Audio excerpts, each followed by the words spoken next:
I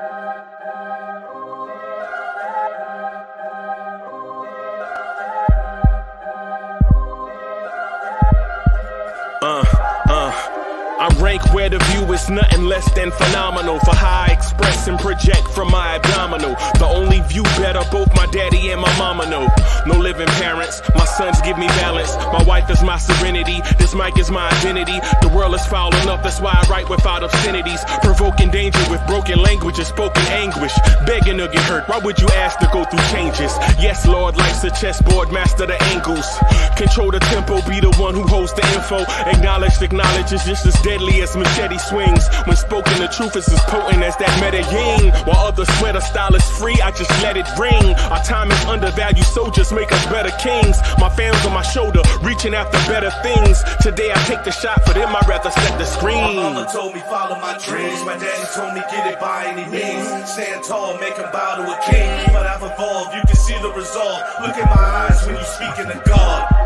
Life and for those who we caught up in using what I was taught with the muse. I guess they call it proving I'm more than an artist. Penciling out my darkest while stenciling out a harvest. And storing what gets me from A to B just like garages. Instrumental with collages. Envision what I've been drawing. Broadway to give you rhythm like the great Lena Horne.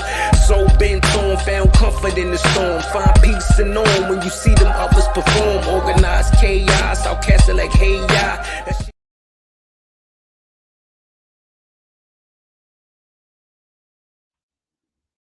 Yo, party people and the place to be. What's good?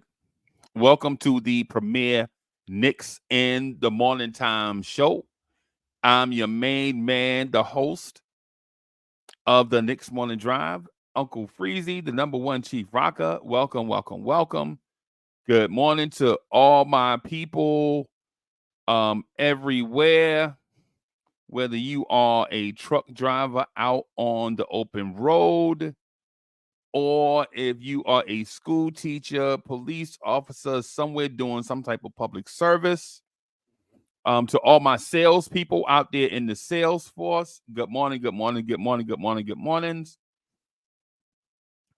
If this is your first time tuning in to the Knicks Morning Drive, consider subscribing to the channel. Definitely hit the like button and prepare yourself something unlike what you've seen before. We are going to talk this Knicks talk the way that you like to have this Knicks talk to you. And so, again, good mornings. I hope the beverage of choice this morning is something safe. I hope your beverage is something safe this morning. I have coffee. Right? So I have some coffee this morning, piping hot, and I'm ready to talk this Knicks talk with you guys. Let me start off first by saying that I'm super excited about where the Knicks are as a team today and going forward. Right now, we sit at 19-15. Right? That's not a great record or what we expected going into January, but it is what it is, right? But going forward, I expect this team to be a much better team going forward, right? So salute to some of the early birds in the chat. Salute to Mothman in the building. Andios was good.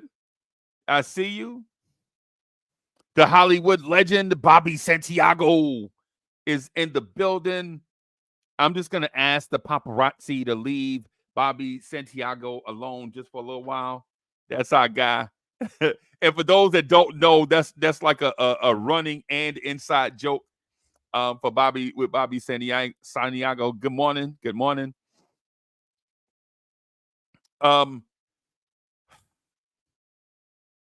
State of the Knicks. So right now, the Knicks are 19-15. I think we won 2 in a row. Yeah, so we won 2 in a row. We have a game against Philly today at 7:30. I'm not for sure who Philly has out or playing.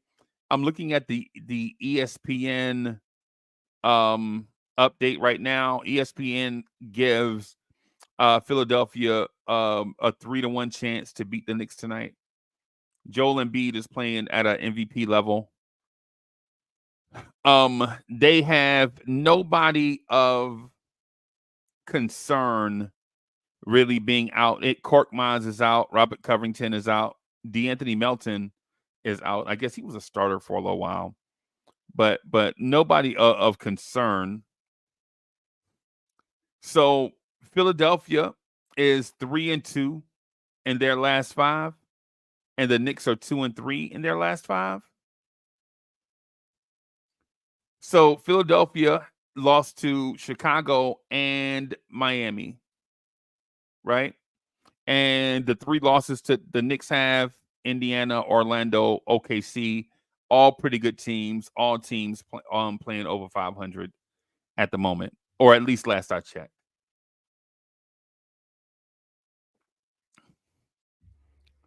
So the easy synopsis of this game would be stop or slow down Joel Embiid, stop or slow down Tyrese Maxey, and hope that the Sixers role players don't show up. Right. What the Knicks need. Paris Duggar is in the building. What's good, Paris Duggar? What the Knicks need a balanced effort, everybody playing together, all the generic things you would say for a team that doesn't have a Joel Embiid type player. Play together, share the ball, limit turnovers, knock down your free throws, stay out of foul trouble.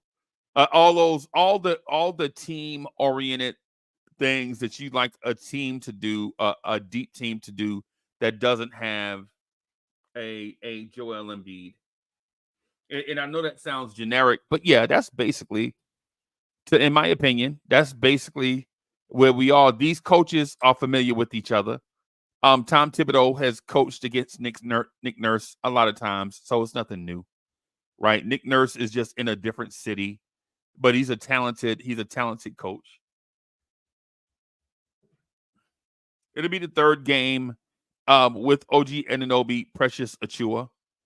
So nothing major on that front.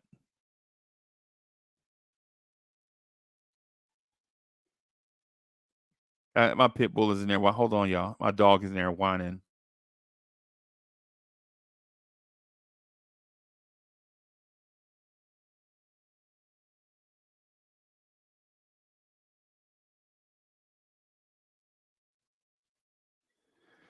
All right. Hold on.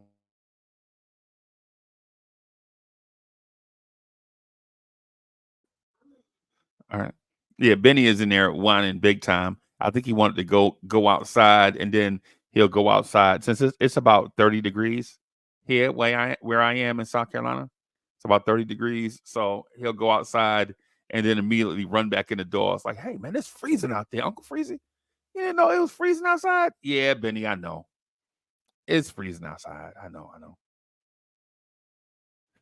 All right.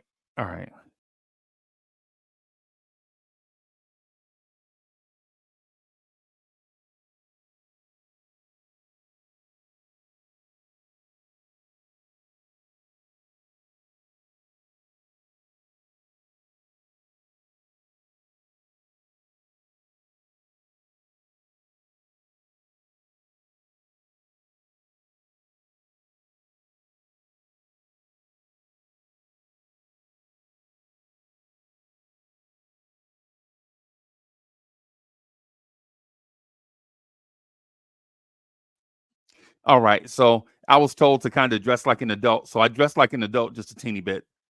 Put on some clothes. Okay. All right. I'll put on some clothes. All right. Uncle Fulio is in the building. Uncle Fulio says, is it your opinion that the Knicks do not have the same respect as the other heritage franchises because they hadn't had the same caliber of superstars throughout our history as others? Fair. Is it my opinion? No, that's your opinion. I didn't say that. I didn't say that. At least I didn't bring that up today. I didn't bring that up today. At least I don't think so. I'm just reading it. So Uncle Fulio, who has his own shows and stuff, the controversy. Make sure y'all check out the controversy with Uncle Fulio. It's on Nothing But Knicks. It's on Sim's channel. I hadn't talked to Sim in a long time. I think the Sim must have hit the Powerball or something because I hadn't talked to him in a minute. Yeah, man. Yeah, man. So is it your opinion that the Knicks do not have the same respect as the other heritage franchises? I don't know. I don't know. Yeah. I'll say though, in tonight's game, I'll say this. I like our chances against Philadelphia. I think the key to beating Philadelphia is getting Joel Embiid to play offense and defense. If Joel Embiid has to only play offense, if he's not threatened defensively, if he can conserve energy on defense, then I think we'll be in trouble. But if we make him work offensively and defensively, I think we have a shot. But we have to make him work offensively and defensively. Also, Philadelphia has other nice pieces. All right, Philadelphia is not a one-man team or a two-man team. You have to keep an eye out for Tobias Harris, Kelly Oubre, Marcus Morris, and Pat Bev at times. I don't think Mo Bamba is a threat. I don't think Daniel House is a threat. I do, however, believe that limiting Tyrese Maxey, Tobias Harris, Kelly Oubre, because Joel Embiid is going to get what he wants. Joel Embiid is going to go to the free throw line about 12 times. We already know that. He's going to get a lot of calls. There's no need in being frustrated because if he can do it to the entire NBA, for certain he can do it to us. Dripmore is in the building. I see you. What's up, Tangerines? Yeah, I see you. I see you. Yeah, that sounds like somebody that is intensely jealous of the Knicks franchise. Yeah, intensely jealous of the Knicks. Hey, appreciate you being here though. Appreciate you being here, rocking with us. I understand how other teams can be immensely jealous of what the Knicks have. Teams like Brooklyn can't necessarily just generate this thing. And so just having you here with us, just letting you know, Brooklyn or other franchises are not necessarily the enemy of the Knicks. Is maybe a complex of other teams that might be intensely jealous of what the Knicks do. So it's just one of those things. Just one of those things, man. Just welcome. Anyway, hope the content is entertaining. So yeah. So I saw Paris Duggar in here. Let me see. What did Paris Duggar say? Paris said, okay.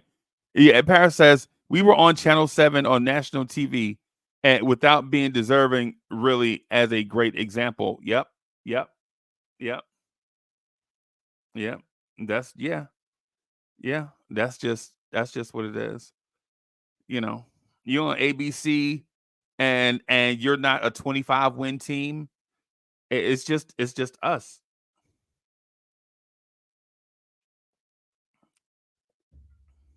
So yeah. So a couple people have asked me if if this game is a statement game. I'm here to tell you probably not. I think it's a high upside game, right? If we blow out Philly, it's a statement win. If we beat Philly, to me, if we beat Philly, it's just a January game. If we lose to Philly, it's just a January game. But if we blow out Philly in the pieces that we have, look dominant, then I would say it's a statement win. And I know that sounds like me hedging my bets, but no. If you think about what I'm saying in totality,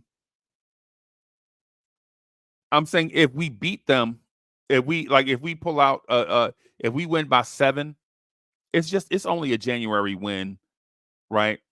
If we lose by 7 or more, it's just a January loss against a good team, right? But if Julius Randle, OG Anunoby, Precious Achua, Jalen Brunson, Dante DiVincenzo look dominant, if we look like the better team, then I think it'll be a statement win, sending a message to teams like Philadelphia that this roster is legit. If we win by 7, 8, 4, it's just a January win. But if we send a message, then it's a statement win. Rome Far Rock in the building. Danny Landis is in the building. Varsity Customs was good.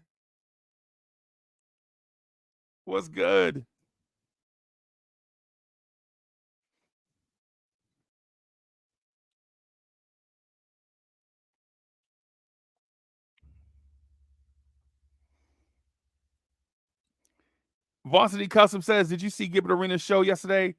He took an inside look into. Yeah. But you know what I really do though?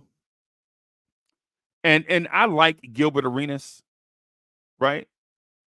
Because he don't really shy away from anything. I saw all the stuff that he said and all of that. But from the outside looking in, I trust Knicks Nation. Right? Like legit. And I know this is gonna sound like cap. Right? But think about what I'm saying to you. I trust what Paris Duggar says about the Knicks over what Gilbert Arenas says about the Knicks. Right? I trust what Keith Turner says about the Knicks. The Queen Bee, right? BK Steph. I trust what she says about the Knicks more than I trust what Gilbert Arenas says about the Knicks. Right? I trust what Knicks Fan TV, what Nothing But Knicks. I trust what CK2K, especially CK2K, right? I trust what the Nick of Time show says about the Knicks more than I trust what outsiders say about the Knicks, because we are all insiders, right? It's like I went on a show one time, with Big Fan Breezy, and talking about the Nets, and their approach to it is that they trust, and this is and shout out to Big Fan Breezy, right? He's basically told me that he trusts what the Nets insiders think about the Nets more than a Knicks fan thinks about the Nets, right? And when he said that, I completely respected what that man said, right? Because they watch all the ins and outs and nuances of the Brooklyn Nets. They're not outsiders looking in, they're insiders experiencing what goes on with the Nets. And that's how I feel about the Knicks, right? If you're an outsider, you can't really tell us about the Knicks. No disrespect to Gilbert Arenas or any other platform or their basketball IQ or their NBA experience or anything of anything like that. What I'm saying is you know more about your family than others know about your family, basically. Basically. Right? Basically, that's what it is. So even though I saw what Gilbert Arenas said, and I actually saw it snippets of it on TikTok and Instagram, I think. D'Angelo is in the building. What's good, D'Angelo? So yeah, I feel like I feel like even though Gilbert Arenas is a retired NBA player, he's got a platform, he's a knowledgeable player. His son might wind up being better than he is, ironically. But it's one of those things where I feel like when it comes to this Knicks thing, the Knicks family knows more about what goes on with the Knicks. And I even saw a few people responding to it on social media. Hey, what's up, Heck? I see Heck is following on IG. Heck, what's good, bro? What's good, boss?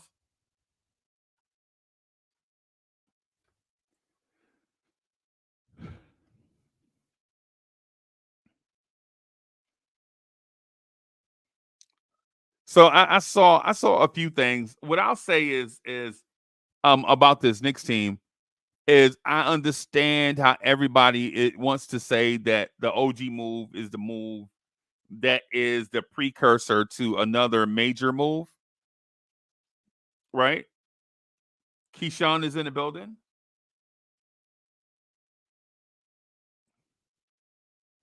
What I really want to say to that is um I think a lot of people around the NBA spheres have something to say about the Knicks trade and where the Knicks are because it's the first major move of a highly anticipated trade season.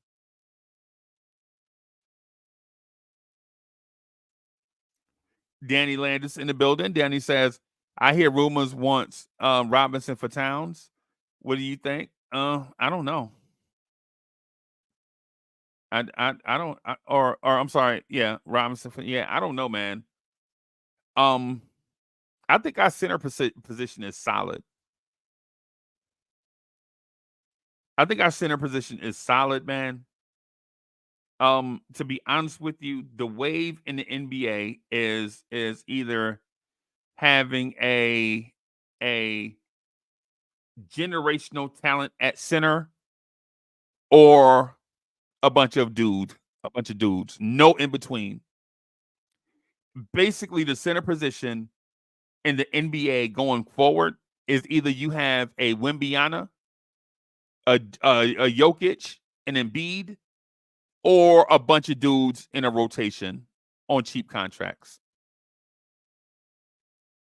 That's just what it is. It's either a generational type talent or nobody.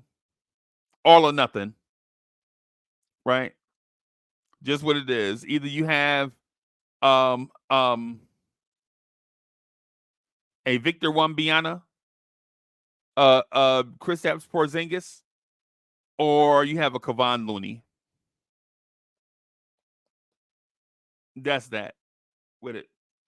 Right? Either you have that type or nobody. And you're not going to win on a major level if you don't have that type of guy. Even right now, I would say even today, I think the favorites for the NBA Finals are probably the Denver Nuggets and the Boston Celtics. And if you notice, both of them have that type of guy at center. Quiet Money is in the building. Cooney got it. What's good?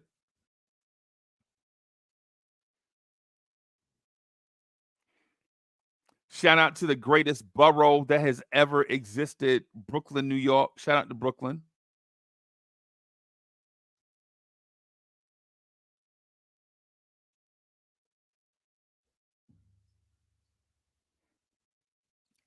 Shout out to Harlem, Manhattan.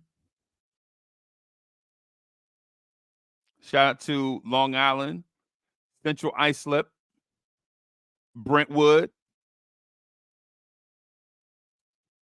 Shout out to Bronx River. Shout out to South Bronx, Mount Vernon, New Rochelle, Yonkers, Westchester, Jersey City, Newark, Patterson, Passaic. Shout out to Red Hook, Williamsburg, Crown Heights, Bedford-Stuyvesant.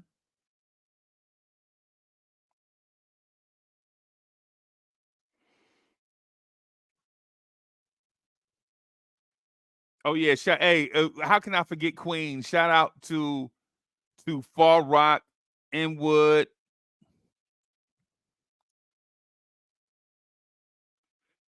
Shout out to Queensbridge, Southside Jamaica.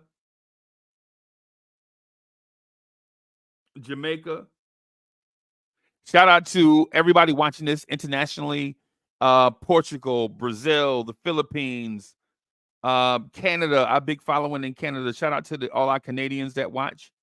Shout out to the West and Midwest. Shout out to Minnesota, all our fans in Minnesota that constantly watch, holding us down. Shout out to everybody on the West Coast out there, Wiz, and everybody in LA. Shout out to everybody in LA that's watching. Wiz and the Smoking Nick and everybody out there. Every time I think about our West Coast followers, all I think about is keep it gangster, dog. Keep it gangster. Keep it gangster, dog. Keep it gangster. Shout out to all the West Coast dudes. Soulfinger probably got a desk full of work. Shout out to Soulfinger out there on the West Coast and Diego. Probably got like 600 files on his desk. Just trying to hold it down till lunchtime. The Philippines. Shout out to all our people in New Zealand and Australia. I keep forgetting New Zealand and Australia holding us down. Shout out to y'all.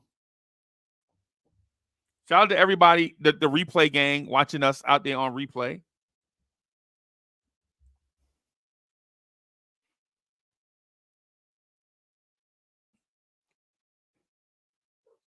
D'Angelo out there, Brooklyn, Queens. Yo, I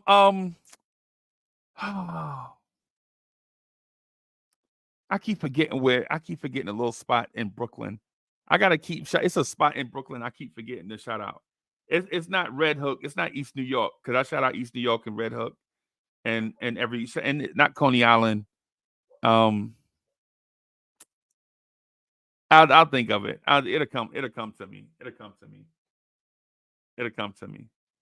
So,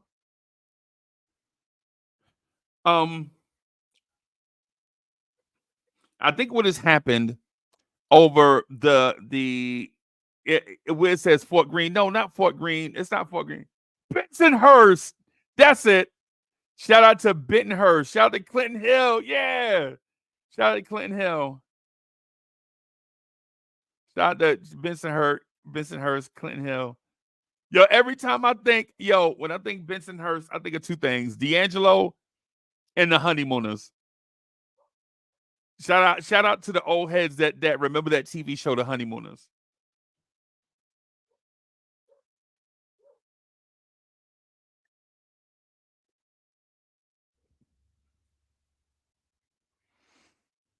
Shout out to Long Island.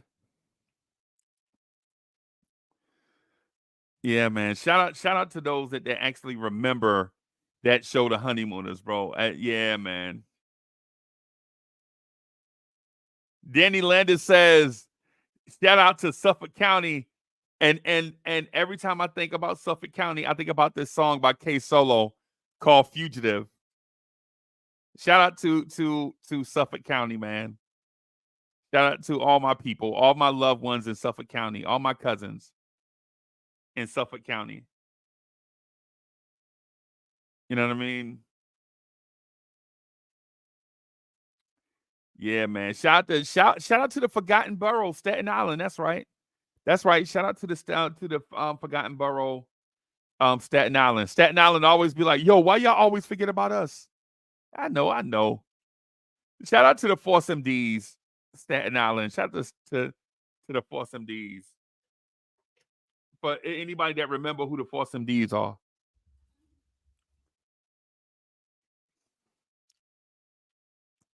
So, oh yeah, Wine Dance, Vinny Vegas. Yeah, how can you forget? How can you forget Wine Dance? Yeah.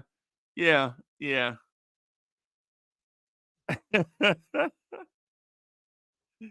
y'all. Shout out to everybody listening everywhere, everybody out there watching, working. Shout out to everybody out there listening to this at work. I'm gonna get to some Knicks talk, man. I just want to shout out everybody, man. Show love. Let everybody know that even though we're all Knicks fans from different places, you know what I'm saying? That you know what I'm saying, we all celebrate this Knicks team the same way, basically. You know. Yeah, man. Shout out to Bayonne, Hoboken, Edison, Linden. Shout out to everybody over at Roosevelt.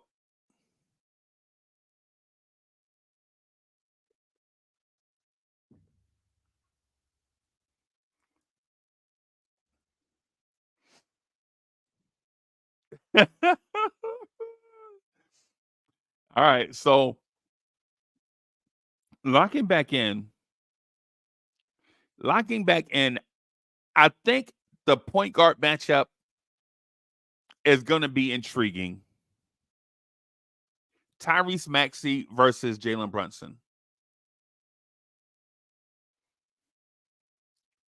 Tyrese Maxey versus Jalen Brunson. I honestly believe, and not just because I'm a Knicks fan, but I honestly believe that Jalen Brunson is a better player than Tyrese Maxey. Let me first establish that. Right? At the same time, so what? Right? Tyrese Maxey is only 23 years old. So it's not a major deal. It's not an indictment on Tyrese Maxey. It's not like Tyrese Maxey is 35 years old. Right? Hinton Murphy is in the building. Good day, sir.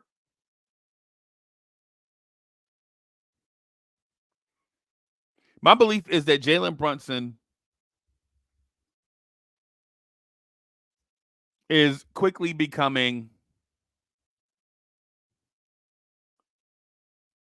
one of the better point guards, not just in the NBA. I mean, not just in the East, but in the NBA.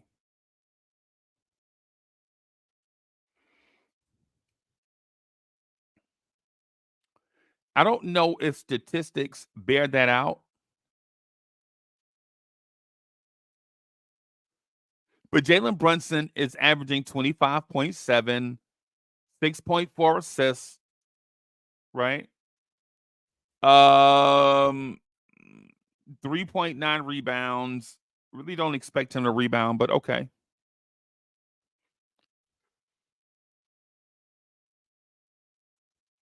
I think Jalen Brunson is one of those players that does more with less.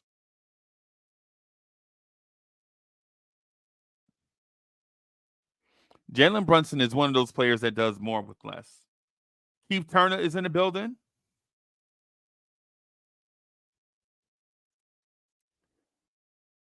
Keith Turner is in the building.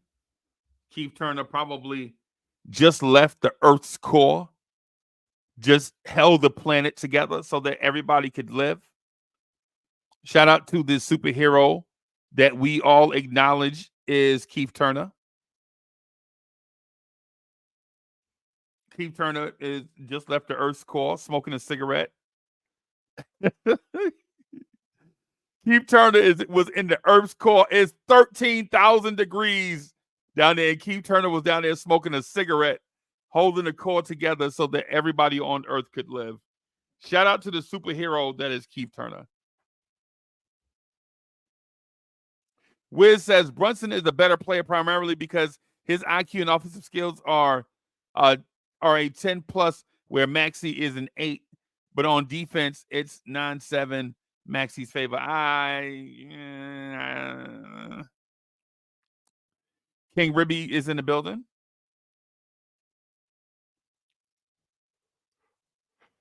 Again, shout out to everybody watching on Instagram.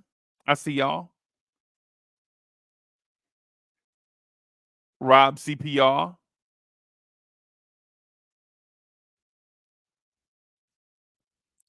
Mr. Marquise is in the building.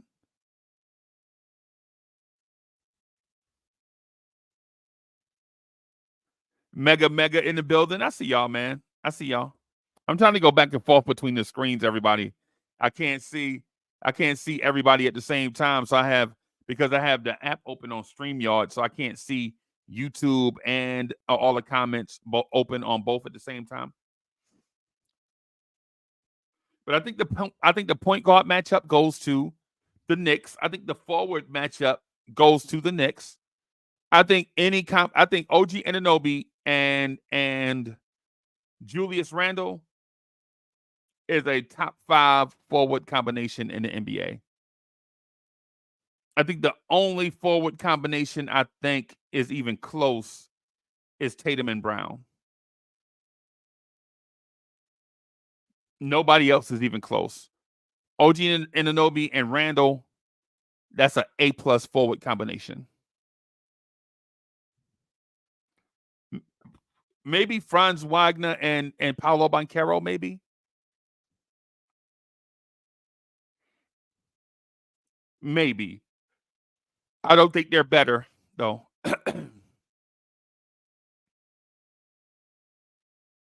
I think the center position goes to Joel Embiid in the Sixers. I think their bench is better than ours at the moment.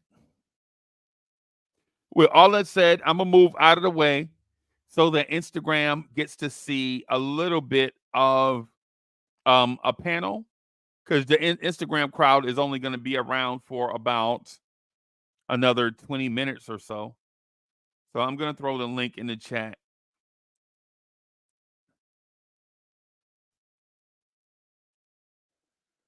Murphy says the question is Brunson better than Donovan, which is why the Knicks have an issue trading for him?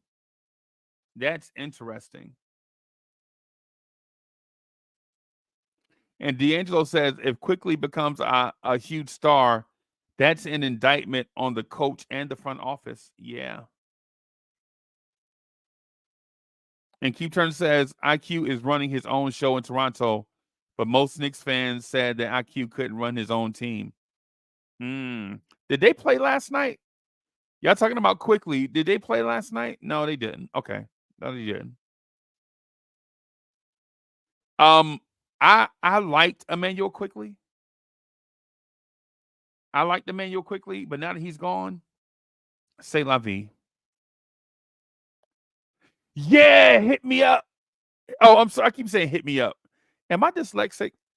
Hit me up. Hey, hit him up. I keep saying hit me up. I don't know why I'm sorry for the calamity in the enunciation. My apologies. Hit him up says today DeJounte Murray is trade available. I got you. And I'm sorry about the enunciation issue or pronunciation issue. Or both. All the letters are there, so it's probably both. King Ribby says Quick had 26 and got the Toronto chain. King Ribby, I don't care nothing about no Toronto.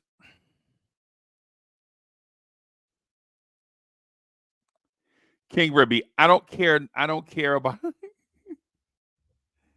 Trust me, bro. Trust me. And Keith Turner says, I'm out on Murray. He isn't even better than Dante. He's been getting smoked on the defensive end in Atlanta.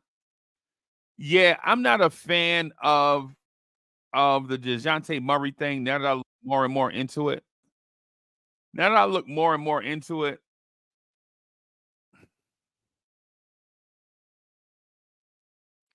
I don't know.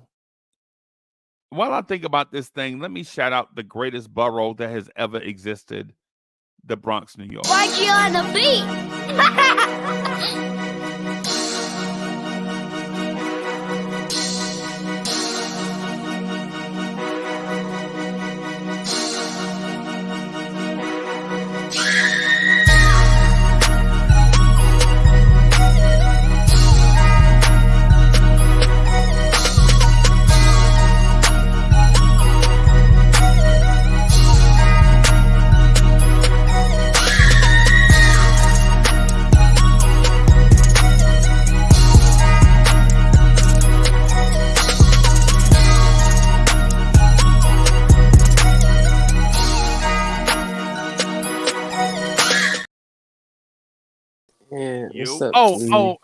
Yo, hey, we got a special guest star backstage.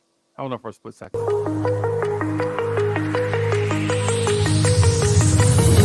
you remember how you held me then? Now you got me reaching out.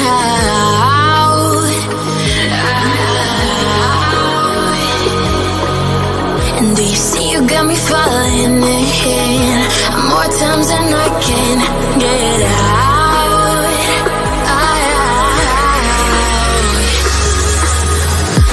Down in the deep of my mind, I crawl for you and you're always inside.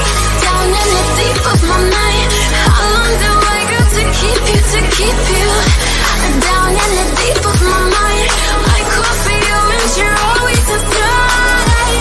Down in the deep of my mind, trying so hard not to keep you. What's good, fella? Brooklyn's the best bar, baby. Brooklyn. Salute, Wiz. Relax, bro. Brooklyn in the house. Let's get it. That's right. Yeah, come on, man. It's good, man. Shout out. Don't have a problem with my intro freezing? Yeah. I told you that already. Oh, I was just guessing. Nah, I told you that already, like 2 or 3 times. I told you that, man. It's not a me issue. It's a YouTube issue. Not to get too deep into it, man, but YouTube is I already talked about it, man. It's giving me a headache. So what up, Mets? Go Yankees. Relax, bro. Yeah. Anyway. This morning. Yeah. So the game tonight. Yeah. So the game tonight, man. I'm having a hard time getting emotionally invested in this game tonight against the Sixers, even though I know the Sixers are a great team. I know that, right? But if we lose to them, if we lose to the Sixers tonight, I know on the Knicks at Night podcast, the first thing people are gonna do is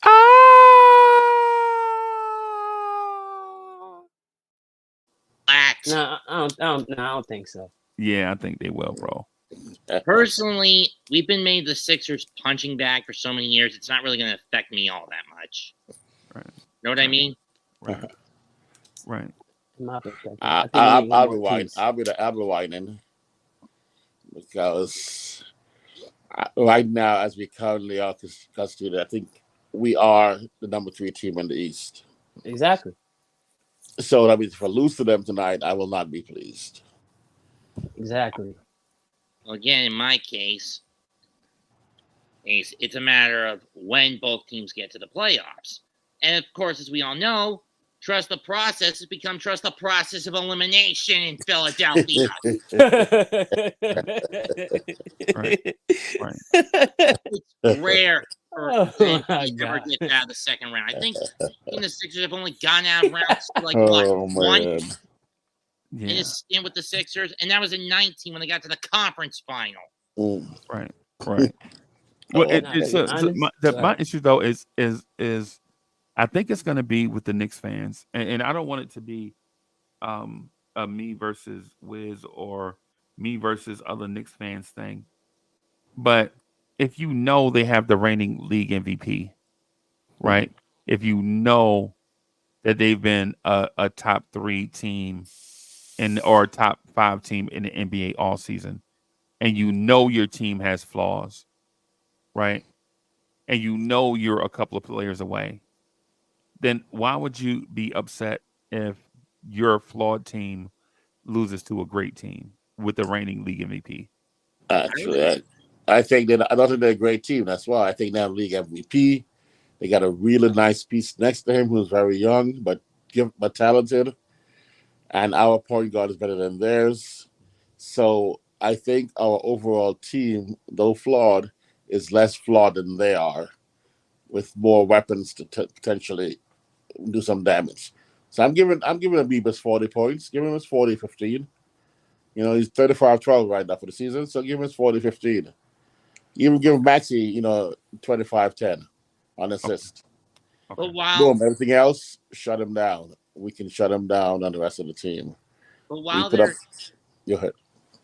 But while they're skill players, their talent, their high-end talent, and their experiences, maybe their greatest strengths, I think easily the biggest weakness of the Sixers weaknesses for the Sixers are player egos, especially if you're Jimmy Harden, and over micromanaging from the coaches. I mean, we've seen how that bites them in the tail during the playoffs. Will it bite them in the regular season? It doesn't happen often to Philadelphia, but when it does happen, it's a pretty damn big bite. Right. Yeah. And then tonight's game, it's an early January game. I don't know if I don't know if a win tonight against Philadelphia it moves the needle in New York or in Philadelphia. In my opinion, if the needle is moved, it's not because we beat Philadelphia, it's because we maintained a winning streak. Right. And it's because our star acquisition seems to be panning out. But I don't think it's directly correlated to the Philadelphia 76ers. I agree with that. I do want to say that it's pre-All-Star game, so that means Randall's going to be playing amazingly well based on your theory. It's January basketball, so Randall is going to go for 50 and 25. Yeah, that's why I got him my picks right now. That's crazy. Exactly. I'd rather go on my. So on that factor alone, and I think Brunson also is trying to make a statement to be there as well. So with 2 All-Stars against a mega star, I think that's almost canceling. And now it's a matter of OG shutting down, bring it, not shut it down, at least controlling the rest of the team. And then for Dante, who looks like he's loosened up. Okay. Now the rest of it is his bench play and coaching. And that's the part where I get a little scared. because I think about my coach, and right now even my CP3 2.0 and slash GP reincarnation. Slash Kyle Lowry. Slash Magic Johnson. Exactly. Slash Right Jimmy now Chat- he's slash what's the dude from Hoosiers? Jimmy Chatwood? Is that his name? John Stockton slash. Yeah. Yeah, I mean, I gotta go to Instagram right now. Send him a message and tell him. Actually, he's listening to the show anyway. He's listening to the show. He's up right now. Yo, Deuce, you don't need no pep talk, man. Just play your game. Play your game like you're in the G League or you're on West 4th Street or something. At the gym. Just play it. Forget about tips. Just play it and let be a little IQ like where you slap the coach in the butt after you shot screams at you, right? Because it's your out, be like, yeah, coach, you're right, but hey, I had fun. Wasn't it fun though? He goes, yeah, whatever. Make him laugh. Not to cut nobody off, but it's crazy because if this trade had happened when the season started, like the first game and stuff like that, I think Randall would be averaging like at least like 29. Okay. On good efficiency, right? Yeah, because it's just free lane. Like, Yep. Okay. So actually, DeJounte is what I want to get on DeJounte. Well, go ahead, Freezer. All right. So the DeJounte Murray thing, I get it. I get why Knicks fans are excited about a DeJounte Murray, right? In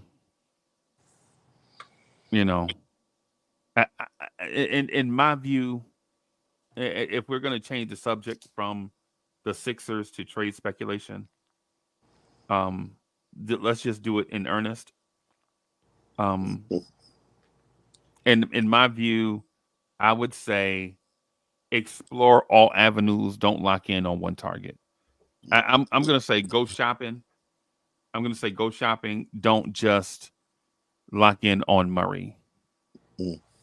Even though I like DeJounte Murray, right? I don't know if DeJounte Murray is the answer. Does DeJounte Murray make us a championship contender? Right. And the reason why I asked that is because a point guard in Atlanta, a diminutive point guard in Atlanta with some of the same issues as our diminutive point guard in New York has not thrived with DeJounte Murray. And they also have an athletic center, right? That block shots and rebounds. They also have a power forward that can score the basketball, right? And they also had a small forward drafted in the 2019 draft that had trouble mixing with the current point guard, right? And if you look at all those similarities, right? Look at all those similarities. A diminutive point guard, a diminutive scoring point guard, a athletic rebounding center, a power forward that can score, depending on which one it is, John Collins or Jalen Johnson, regardless of which one it is. They had a power forward, a scoring power forward, right? They had a small forward out of the 2019 draft.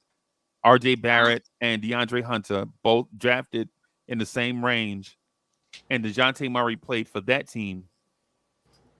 What makes us think DeJounte Murray playing in a similar setup is going to come here and actually be better? I'm opening it up for you guys to answer that. I'm not sure. I mean, arguably, if Murray does come here with all those variables, it could actually end up making things worse if you're not careful. I was about to say the same thing. I don't want DeJounte, to be honest. Okay. Okay. So let me get closer. Here's my point with Murray. First of all, I agree with you. Keep the channel. Keep the options open. It's not a. That's why I don't say get Murray. I wouldn't mind using today's game, for example, as a measuring stick. Get a Murray archetype because I think if we had someone like a Murray next to Brunson, Maxey will have to defend that person. And then it's over for whoever guards Brunson. It's over. I agree with that. So that's where it's Anthony Simons, Shaden Sharp, Jaden Ivey, Dante Murray, Clay Thompson, whoever you want to get, they got to guard that person. And then Brunson will burn the other person who guards him. So Philly will be dead in the water walking in today because all they're going to have is Embiid crushing us on offense. Maxey. No, Joel, crushing on offense. Maxey will have trouble on defense if we have a DeJounte type. He will have to work harder than he ever worked on both ends of the floor. And that's Everybody why else is ancillary pieces. I mean, I don't see a Philly piece other than Maxey and me that really makes us think about anybody, worried about anybody. And if iHeart is anything like, it was EPM reflects his game according to each 14,000, then we're looking at Joel Embiid having trouble like you wouldn't believe. And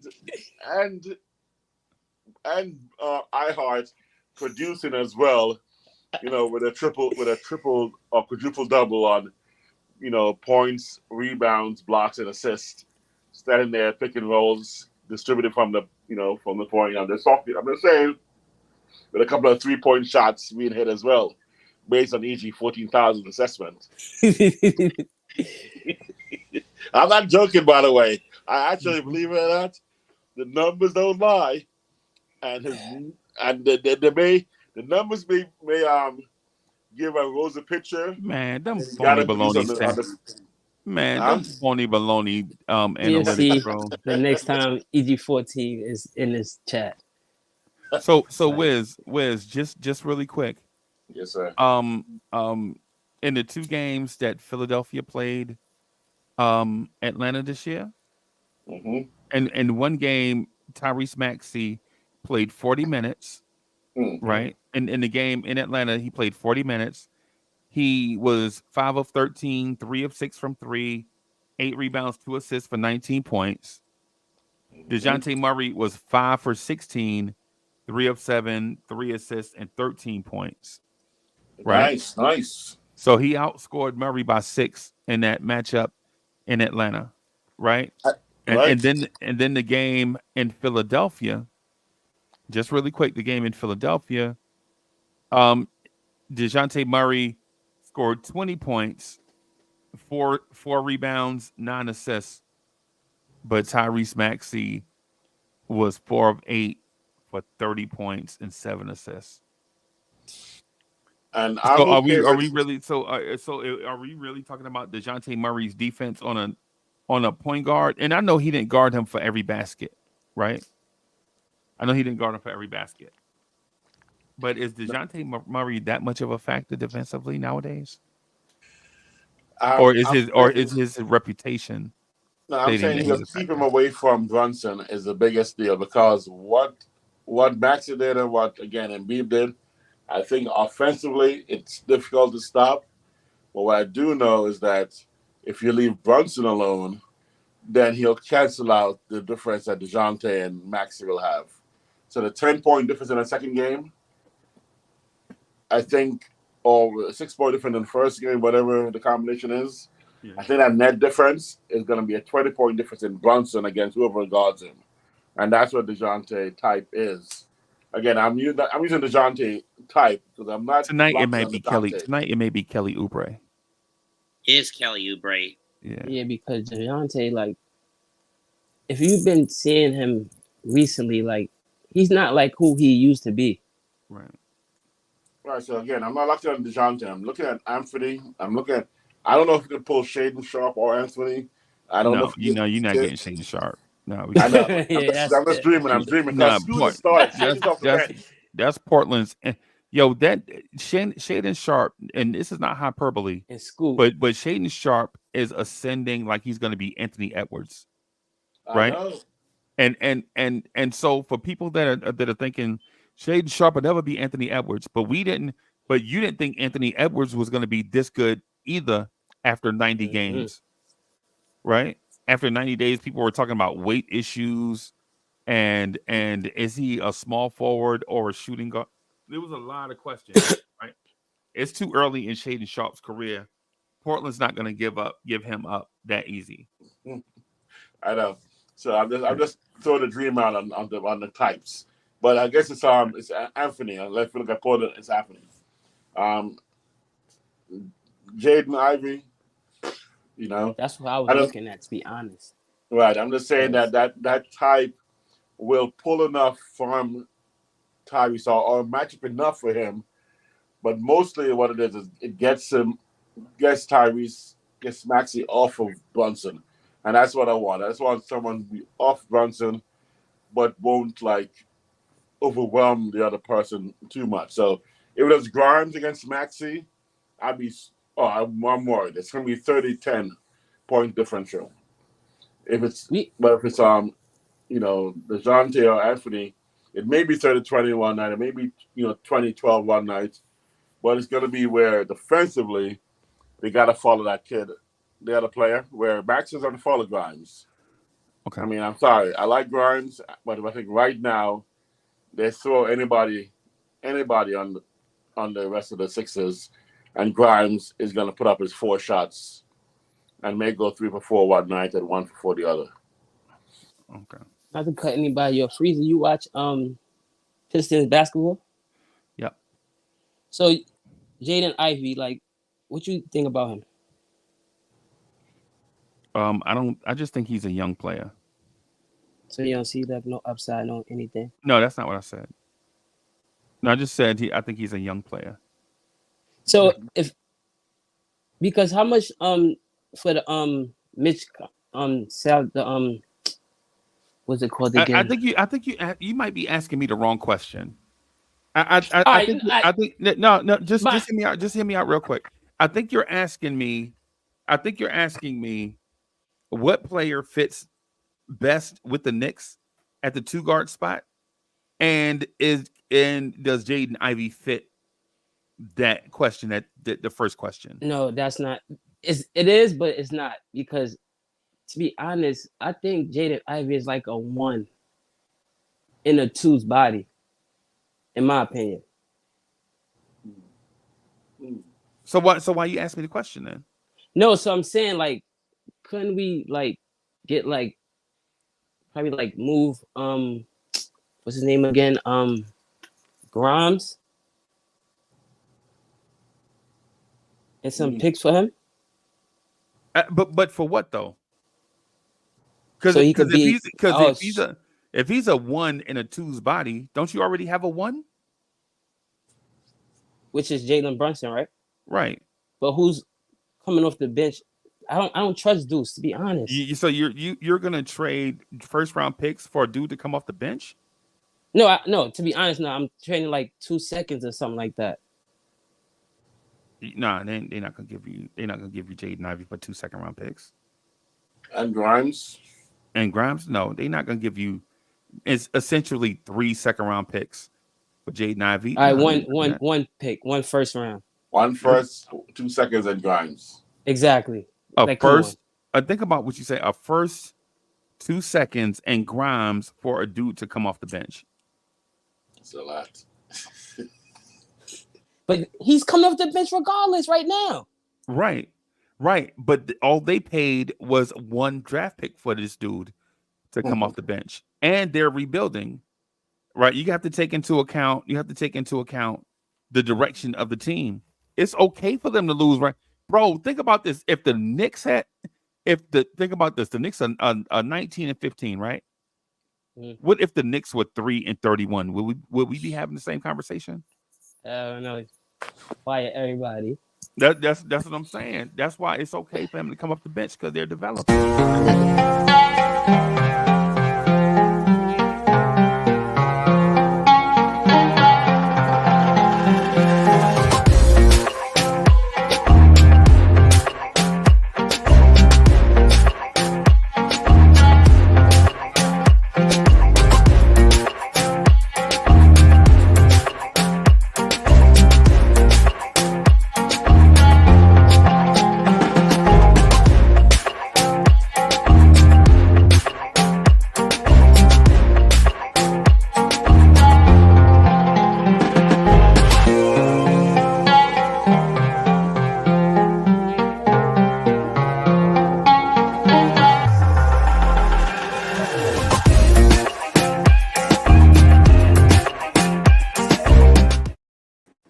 getting DeJounte, not Yo, future trade pieces. Possible. I mean, future assets. yo. I think you don't think he's more valuable to the Wiz, DeJounte? we didn't hear the first part of that because Danny intro was playing. Oh. Welcome, D. I Wiz, said ¿qué I pasa, want to Wiz? use DeJounte for DeJounte as a possible trade piece this summer. If I could just give up Fournier and a couple of assets, and then he'll be the asset this summer if we want to make another move. So it's not a huge sacrifice to bring him in, see what he got. Doesn't work, he's a trade piece. May devalue somewhat because if he doesn't work, people are gonna start thinking twice. But with the thing with Tibbs coaching and with OG next to him, those hands, deflections, steals, Okay. height is a value. We think we can make him look more valuable than he is right now, and those 2 seconds in the first or whatever we give up, he will be that. Or for No, No, DeJounte. for DeJounte. Yeah, because salary match with Fournier straight up. So I'm not gonna give up Grimes, and we have to go. Ideally, I really would love to go 10 deep, 10 deep instead of 9, a 9-man rotation. I'd love for Tibbs to expand a little bit. Tibbs ain't doing that. I know that's all a challenge. At the same time, I'm trying to think. Hey, let me. I'll simplify it for y'all, right? Mhm. So here's the classic simplification. Don't overpay or reach for something that's not going to fit. Right? Like Wiz, Wiz is a large human being, but he's not as big as I am. Right? Right. So I'm about 6'5" and a half, about 340 pounds or so. Right? About 339, 340 something, whatever it is. Oh, it could be twins. Right. And so the thing is, Wiz and I are not going to pay $7,000 for a medium outfit. Right. Right. Wiz, am I right? What are you going to do with a size medium outfit? How about even this? Let's go different. Let's go for the Lambo. I ain't fitting in a Lambo. Right. Why would Wiz and I buy matching Corvettes? Just so they like me, Danny, and Wiz all buy Corvettes. What are we gonna do with Corvettes, man? Aside from leaving them in the parking lot. Yeah. Yep. Right. And the point that I'm getting at is don't overpay for stuff that don't fit. Right. Just pay value for something that fits. Right. But like for instance, I think you guys are telling me that we need to upgrade the 2-guard spot, right? That's what you guys are telling me, right? Yeah, I am. King Ribby, is that what you're telling me? Yes. But the 2-guard that you want is not a 2/3. You want a 2/1, right? So Jalen Brunson can play off the ball some, and when Jalen Brunson goes to the bench, you still have a quality point guard on the floor, right? No, I didn't. To be honest, I'm not in the Wiz camp with DeJounte Murray trade. No, but you did say Jaden Ivey, right? Well, yeah. Jaden Ivey is a 2/1. Well, yeah. Right. But that I don't. All right, can I ask you a question? Or do you want a RJ Barrett type? No, a 3/2. No, but can I ask you one question and be honest? What position does Quickly play? Because he was a 2-guard, but now he's playing his role, which is a 1. Right or wrong? Wrong. Quickly has always been a. Oh my God! Listen. Quickly has always been a point guard, bro. The Knicks played him at the 2. That's what I'm. So what about Jaden Ivey? But the King Ribby, that's not how you. Panel, is that how King Ribby just stated it? He said it the opposite way. Yo. Oh God. You said it the opposite way. You said he's a 2 that played the 1. Now he got his own team. Now he's a 1. And I'm telling you that I saw Quickly play in college, and he had always been a point guard. Mm-hmm. Quickly had always. But what about Jaden Ivey? hold on, man. Just real quick about Quickly. Quickly had always been a point guard, right? And the Knicks said he was a shooting guard, but then when he came into the game, they played him at point. Right? Quickly has never been. Quickly hadn't been a shooting guard for us. Right? Quickly had always even when our shooting guard was out, right? Our shooting guard was out. Instead of Tibbs allowing Quickly to start next to Brunson, he started random dudes off the bench to start at the two so that Quickly can stay in that point guard off the bench role. And now Quickly is in Toronto starting at point. And we're like, well, how did he play the two with us? And he's always been a point guard. Tibbs played him out of position. Or wanted to, or the Knicks listed him out of position. Let me say it that way. I saw him at Kentucky, bro. You know what the Kentucky backcourt was when he was at Kentucky? He was at the point, and Tyrese Maxey was at the two. I saw him in Columbia, South Carolina. I saw it. Right? But the thing is with our two guard spot, our two guards we don't have creators. And that's the reason why y'all are saying names like DeJounte Murray, Anthony Simons, and Jaden Ivey, because you guys want a two that's going to be a creator. And I don't fault y'all for that. I'm with you on it. But what I'm saying is, don't go overpay for a creator just because you want one, right? If you're going to overpay for a creator, then go get a premium creator. Why go get what? Look, if you're gonna pay Donovan Mitchell prices for Anthony Simons, why not just go get Donovan Mitchell? Mm-hmm. And it does.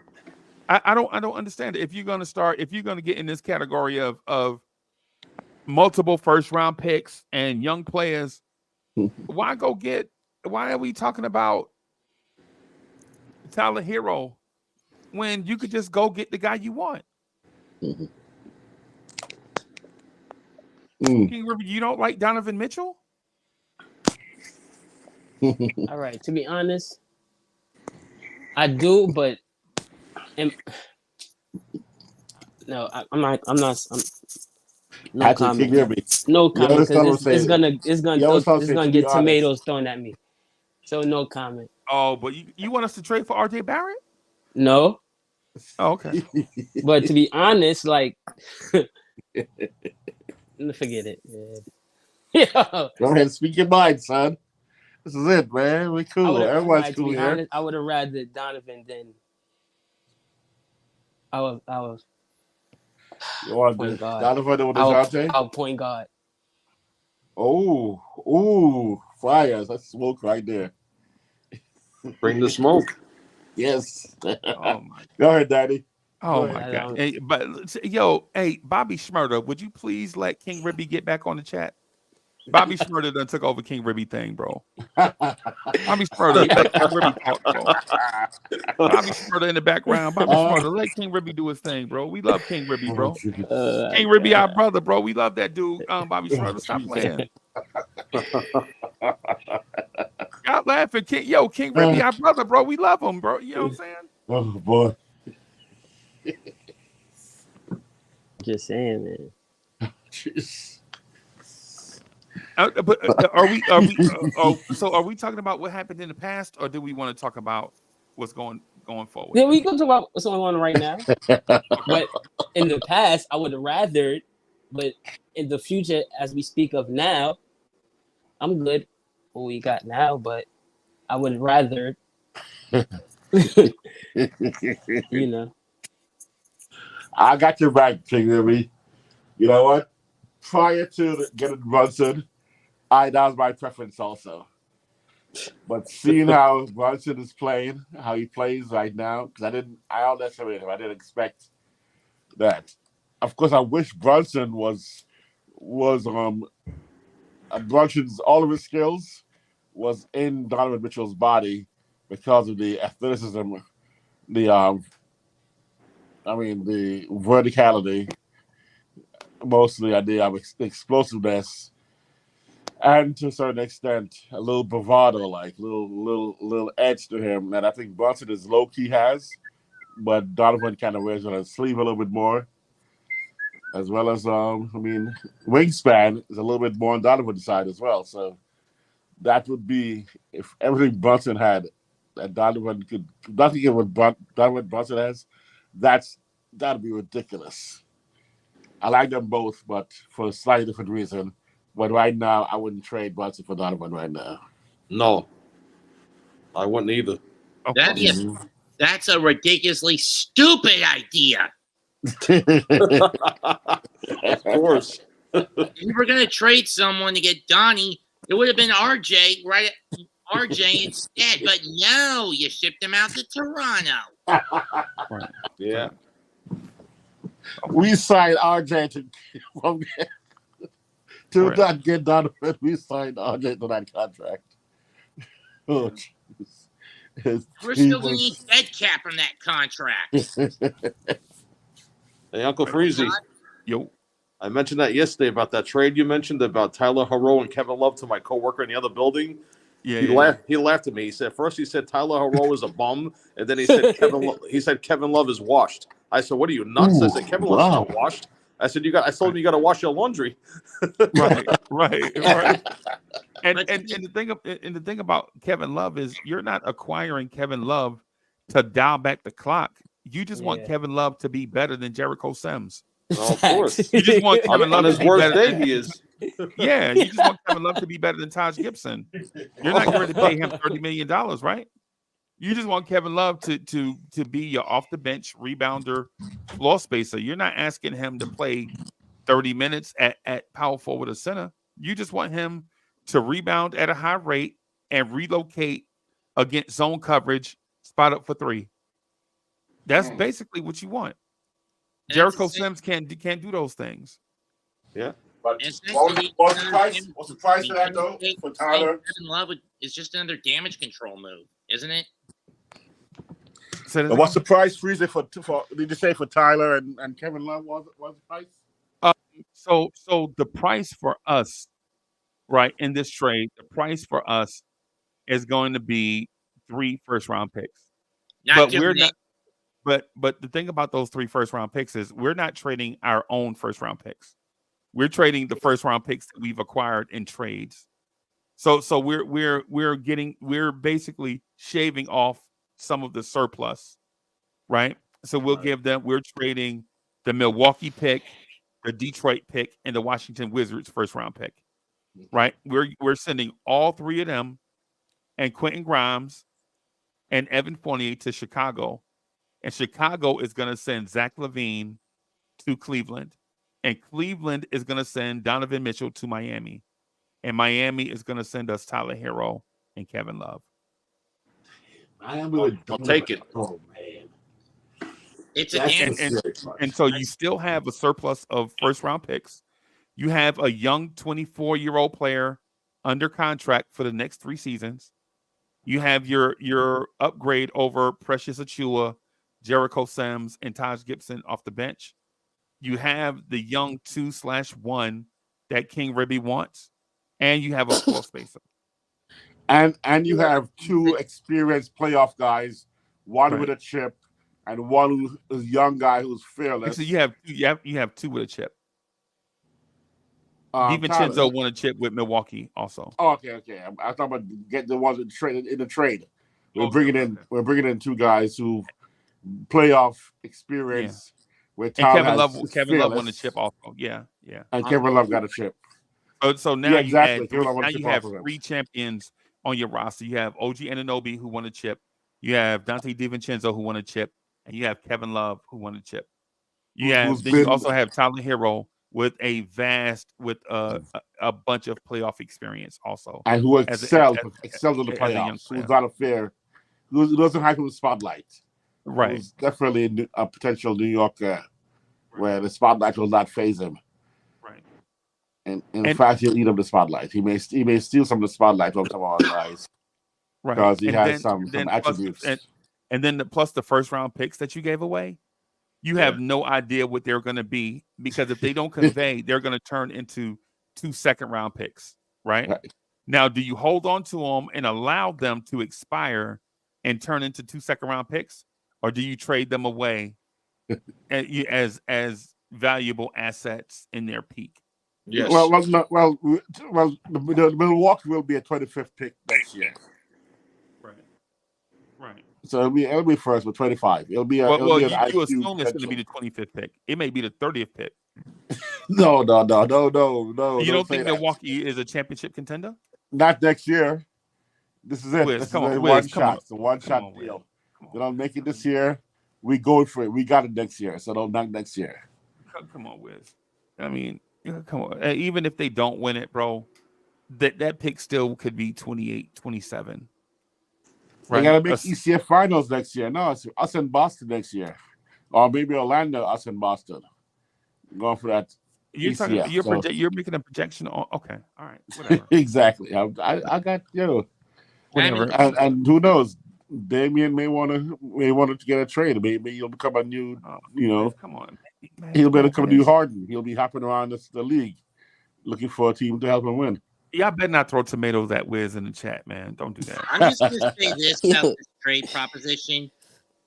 Even if we get, I don't mind getting Hero, but getting Love out of this deal, much like how it was with signing Taj at free agency and getting Precious Achua, it's another move that's basically there to limit damage control because of the fact Mitch is out for the rest of the year. At least that's how I'm looking at that trade. Yeah. You're getting another piece that's like Taj is past his prime for what? It's simple damage control. He's better than Taj though. Any day. Yeah. Nah, I agree with that. And the thing is, so what? He a free agent after the season anyway. It's like you're not trading for Kevin Love to be here 4 more years. It's just one last playoff run. It's like the Rolling Stones getting the band back together for one more tour. That's basically what it's like. It's like getting your favorite band back together in their 60s to do one more tour. Thank you, Seattle. That's what it's like. As long as you like come up the court. Huh? Taj can't even run up halfway up the court no more. That's true, Rudy. Yeah, Taj is like Taj is keep this in the background, just strumming the guitar. That time, the first game he came back, he was so out of breath, bro. Played, I'm like, what the, I wonder if I had cardio. Odom pass. He's bulking himself up on sweets. Right, and then plus 2, Kevin Love is a rotation player right now. Kevin Love is playing right now. Right, exactly. Getting valuable rotation minutes. So it's not like you're pulling Kevin Love out of the mothballs to come. And he's producing to be a too. Savior. Yeah. That's not a bad option. Yeah, and for anybody that says Miami wouldn't do that, wouldn't trade Tyler Hero, you think they wouldn't? You think Miami wouldn't trade Tyler Hero for Donovan Mitchell right now, straight up? Oh, heartbeat. Oh yeah. In a heartbeat, they would do that, bro. In a heartbeat, they would do that. And you think Cleveland wouldn't take Zach LaVine as consolation for Donovan Mitchell leaving? Of course they would. Yeah. Of course they would, because the alternative is losing him for free. Yeah, that's true. Get nothing out of it. Yeah. And who was the last team? What was the other team? You had a 4-team trade, right? Who was the fourth team? It's Chicago, Cleveland, New York, and Miami. That's a good move, Freezy. Okay. Yeah, it just makes sense on a lot of levels, bro. It because does. those draft picks that you have no idea what those draft picks are going to turn into. So do you go out there and say, for instance, say you don't do the deal, right? Are y'all confident that Jericho Sims and Taj Gibson are going to be key, and Precious Achua are going to be key backups? No. Nope. What? You guys haven't seen Jericho's 3-point shot yet. And we don't know when Malachi Flynn is coming back. Let's also keep that in mind. Hey, what is Jericho Sims' EPM? I'm joking. I forget about it. Yeah, I was going to say, I don't know. I don't know if he has one. Bro. I gotta call EQ 14,000. I heard He's that my Malachi boy. Flynn is pretty good, Freezy. He's terrible. He's not good. He's decent. He- He's decent. He's worse. He's worse than Deuce. Oh man, we don't need that then. Cut him. I just like him because I have a thing for light skinned gingers. all the like, give me all the light skinned gingers, bro. Oh man, light skinned gingers. Right. Oh man, yeah. That's all it is. So, but oh man, is it? Are we totally locked in on DeJounte Murray? No. And the reason why I'm asking is because I would just, keep an open mind when it comes to making the trades. Because if we're talking about, if we just want a guy that can shoot, then why not go get Buddy Hield? Right. Facts. Right. Or in the case of what King Ribby is talking about, if you just want a 2 that can also play the 1, then why not go get Terry Rozier? He's cheap. Right. It's not like Charlotte's doing anything anyway. No. Anyway. Yeah. Nah, I'll do that. Yeah. I don't know why. Rozier doesn't do it for me, man. So no. But then, hold on. Terry Rozier start? Yes. No. Okay. He can't. Exactly. That's the question. What do you? I couldn't imagine him starting. I mean, LaMelo Ball was come off the. LaMelo Ball was starting, and Terry Rozier was coming off the bench. So in this particular case, that would be cool because he would come off the bench. right. So he plays the Brunson. Because Buddy Hield would what? Would Buddy Hield start on us if we went to get him? Those players, I just don't see those players really moving the needle. I think they're nice, but I don't think they're moving the needle for us. So that's why Rozier and Buddy Hield. Although Buddy Hield's, he's a bucket. I just can't make the move for him. With this new regime, I don't think Tibbs is into them type of players, to be honest. Like he just want like defense, like just defense. No, if you could shoot in defense, then okay. But if you just shoot and no defense, then nah. Because look at Evan Fournier, he on the bench. That's the reason. Thank you, boss. That's the reason why I'm saying that the Knicks are not going to trade for a Bogdanovich or anybody like that. Exactly. You already have Evan Fournier.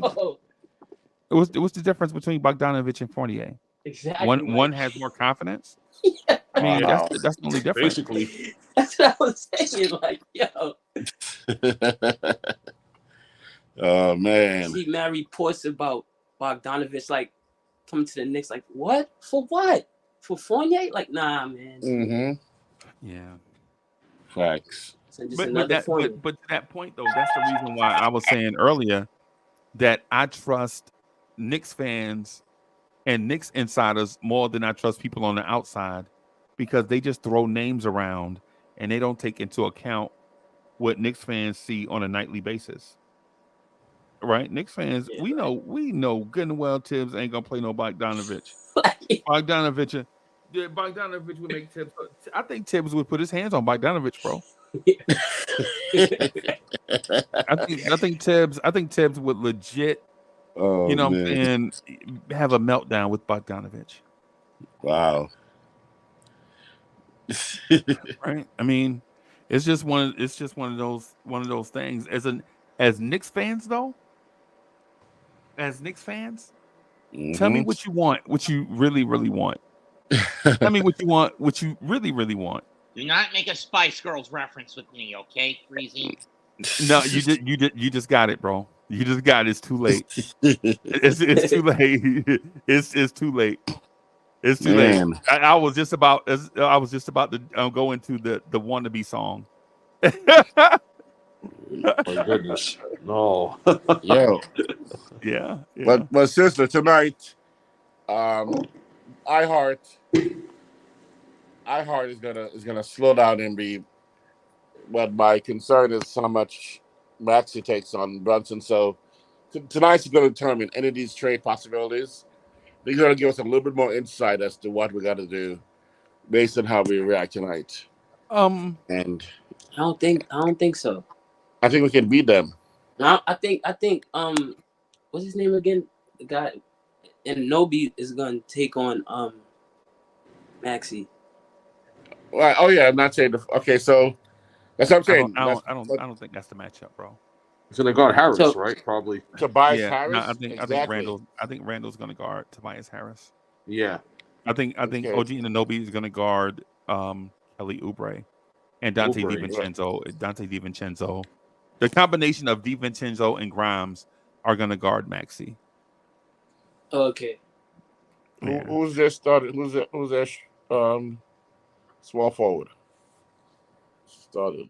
I'm Kelly not Oubre, sure right? because DeAnthony Melton is out, so we don't know who they're. It may be Marcus Morris. Who knows? That's what I'm saying. They're vulnerable. I mean, right now again, it's a superstar Embiid. It's a rising star Maxi, and everybody else is vulnerable. Everybody else is vulnerable on their team. Potential to be shut down. Am I because I'm listening to what you were saying intently, right? Am I gleaning from your references that depending on how tonight game goes, it's going to send a message to Leon Rose on who they should trade for? Yes. Okay. Because this is the level we need to step up next. Completely step past them. I think we right there with them, if not slightly ahead, potentially based on the current lineups and health status. No, complete lineups, even everybody healthy. Okay. So I think this will determine. And one more part is if Maxi can be, distracted by another piece. If he's not distracted by DeJounte, obviously he can guard, OG. So therefore, it has to be he guards, Brunson. We need someone to distract him, and that would be where the, Anthony or DeJounte type comes in, and he has no choice but to go over there. And now we are ready to look at Boston, Milwaukee. Even I think Milwaukee is also beatable by us. Now we gotta look at Boston and see, is this piece gonna match up with Boston? But I think we need to get the piece that's gonna get us past Philly and Milwaukee, and then Boston's just gonna be a matter of will and coaching. Okay. And a little luck, of course. A little luck. Someone needs to go do a Tanya Harding move on KP, something where, because they'll think he just he fell. They'll just bang his knee with a hammer, and then Tanya Harding will show up and be like, "Tanya, did you do it again? You back?" By the way, Tanya Harding was a ice skater back in the 1990s who, along with her boyfriend, plotted to sabotage T. Kerrigan in the 1994 Winter Olympics, and yet Kerrigan got a silver medal out of it. Ooh, there goes man to the. I thought you were like 14 years old, man. So you're older. I was 7 when that. I was around 6, going on 7. Damn. There we go. Right. That also helped watching an episode of Where in Time is Carmen Sandiego that aired with the history of the Olympics being at stake. That throw that little bit of info into my head. So I'm calling tonight's game as the Knicks victory. I'm calling it. Okay. Sorry if I had to cut you off there, Wiz. I had a gut feeling of where this was going. But I'm calling the victory, but with a little challenge, and the challenge is what's going to show. Every time you say Maxi's name, I think about. I knew a little girl named Maxie. Her beauty was like a bunch of rose. Irie man. Fire. in my Murder, very she terrible wrote. my fake Caribbean accent. Fighting. Yo, we should go to the game and sing that song when he comes in the game. That man Yes. would snuff us, Wiz. That man a fake like he diving for a loose ball. It just come up in the crowd and just snuff us, bro. We call that man saying I once knew a little girl named Maxine. Yeah, exactly. Yeah, that man. Yeah. Holy I cow. know. Like And- I always wanted us to all be there once with the blonde stairs with a suite doing, Summer League. Where's Summer League? No, I That's wanted a past tense, but when Quickly wasn't with us, we could have been like, when he's being put in, when he's gonna get called into the game, we're like, let's get this party started, right? And then Quickly, we'll be like screaming that as a he'll go nuts. He'll be like, oh snap, I gotta own it. We gotta come up with a new one for OG, man. Can we come up with a new one for OG? I know. Dang, God, they quickly stole.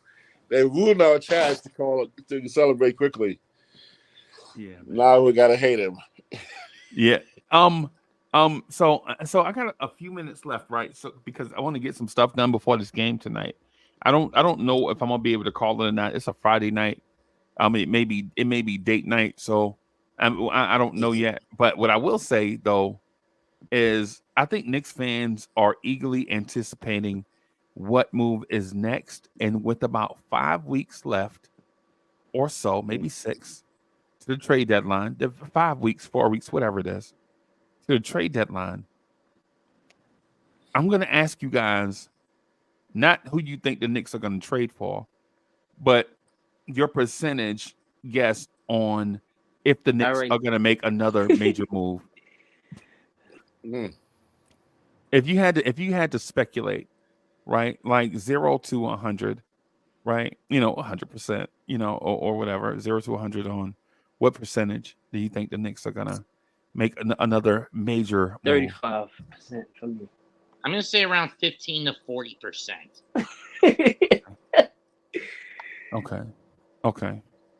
And you know what, Mets? I think I'm in the boat with Mets, somewhere between 15 and 40, right? Yeah, because I was gonna say about 30%, but I wasn't sure. So I'm just gonna be in that range with Mets, because 40% is a little high for me, but 15% may be a little low. So I'm just gonna stay in that range with him, somewhere between 15 and 40. Danny, what do you think? I say 40 to 50%. Ooh, you are borderline optimistic. Yeah, I think they have something on the down low, like this OG thing. We didn't hear nothing about it. I think something's going on behind the scenes. I don't know. Maybe I'm wrong, but that's what I think. Oh yeah, is it Maxine Morning? You remember that song? You remember that song, Maxine? Remember the song "Keep It on the Down Low" by Brian McKnight? Nobody has to know. Keep it on the down. Maxine was 5'9". Remember that, Wiz? No. Okay. All right. Nah, but yeah. So you want my percentage? Yes, sir. I caught a glimpse of Leon Rose's notebook the other night. if I'm scribbling like crazy, right? It is. Was it empty? It was not empty. Did it have sandwich crumbs in it?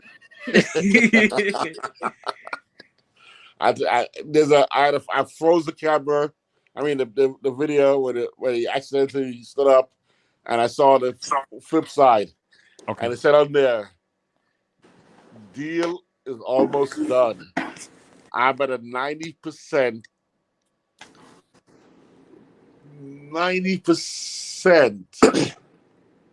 likelihood that we're gonna make a trade. Okay. 90. A decent trade. 90. Wow. Okay. I'm very confident. Someone's riding a circus for a psycho. Yo, because it's crazy because we're gonna probably make a trade, but just a trash trade. No. I'm saying, no. That wasn't the question. The question was your percentage on a major trade. Oh, a major trade. Yeah, that's what I said. Major is like major. the Dante's major. Not zero. Oh, DeJounte is major. Anthony is major. Towns. Would Brogdon be major? Well, all right. Not to be funny, but I've read an article that they were saying that because of Randall's contract and what he's gonna make in the next they was gonna try to make a 3-way trade to move Randall and get Towns in here. That's what I've heard. I don't want Randall for Towns. Randall's better than That's Towns. what I'm just saying. That's what I Yeah, heard. no, Yeah, but King Ribby, that don't make sense because I know. because by the time Randall gets his extension and Randall makes about 47 million, Cat will be making 62 million. Exactly. Yeah, but that's what I'm saying. So if it's about the economics, these people don't know what they're talking about, bro. True. They were saying Randall, Josh Hart, and this other person again. I forgot the other person in draft picks. No disrespect, but I trust what you say over what they say, bro. And that ain't no shade. Don't think I'm being and King Ribby, don't think I'm being disrespectful when I say that. But I trust what you say over what they say. Not to be funny, you know the guy that do the show Knicks Verse. Yeah, he's the one who said it last night. Yeah, so he was like, you guys gotta look into that. So first of all, why would okay, all right. So why would you give up draft picks to get a guy that doesn't fit? Remember we talked about that earlier. Why would you give up draft picks to get Karl Anthony Towns to come here and play center? I mean power forward. Power forward. No, but listen, that's what I'm telling you. Why would you give up draft picks, Randall and draft picks to go get Cat to play power forward, right? When you already have an all-star at power forward. I'm just going what I've heard. You could look on the Knicks Verse if you got time. But I ain't gonna do that, bro. Because what I'm saying to you is if Randall is an all-star, all NBA at power forward, right? Why would you trade him and Josh Hart and draft picks to take on a dude that's going to be less productive, may not fit, and make more money? But not to be funny, but forget it.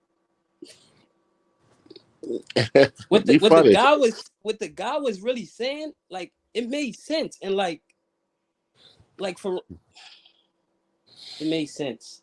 And so right now, as far as Randy size and town size. Can I summarize something about you? One, you want Donovan Mitchell instead of Brunson, and you want Towns instead of. No, I don't want Towns. I know, I'm joking with you, man. I'm just saying. You want to redo our two top players with two other top mega superstars, right? I don't think that trade makes sense, right? At all. I Karl Anthony Towns coming to the Knicks to play power forward to me makes zero sense. So listen, in a year or two, if he's here, I want you to come up on this panel and say, I apologize. Because if it happened, it's gonna happen. Yeah, but I'm not gonna apologize about my opinion. That's my opinion. Yeah, why would I apologize about my opinion? I mean, bro, and then we got a platform for all of y'all to come up here and state y'all opinion, right? Do I ever tell y'all to apologize about y'all opinion? Yeah, but he's not saying it won't happen. He said he doesn't think it's a good idea. Yeah. He said it won't happen. He said it's not a good idea. Doesn't for me either. I don't like the move either. I actually maybe 2 years ago I would have been fine with it, but not this year. No, I'm not fine with Karl Anthony Towns playing power forward.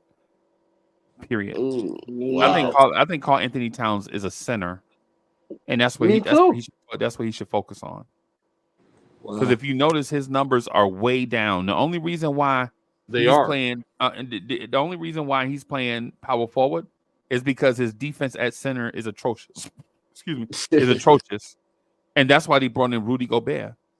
Right? Wow. Ideally, what Minnesota wants is to get rid of Cat.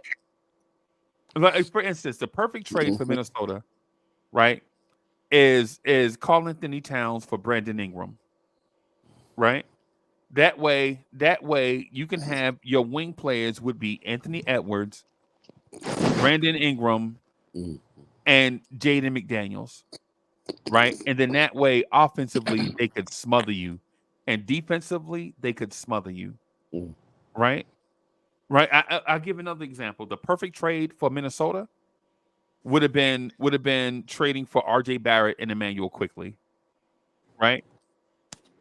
Not to us, but Toronto. Right? Because we don't need a Karl Anthony Towns. Right?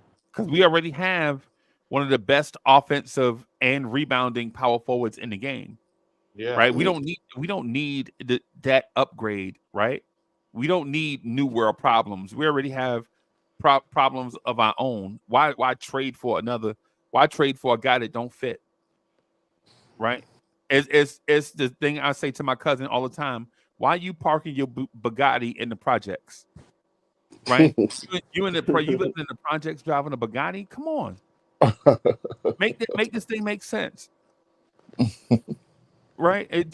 To me, that's what it is. Right? A trade for Karl Anthony Towns, if he's not playing center, then we need to move on. Okay. So it's not you wouldn't trade for him, that you would only trade for him if he's going to come here and play center.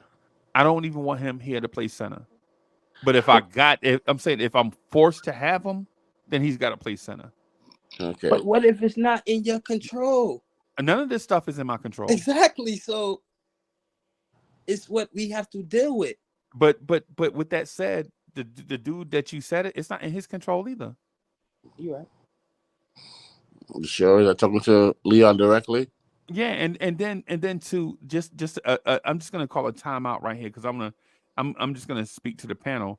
Like for everybody on the panel, bro, y'all are YouTubers now, right? If you jump on and contribute to YouTube shows once a week or more, you're a YouTuber.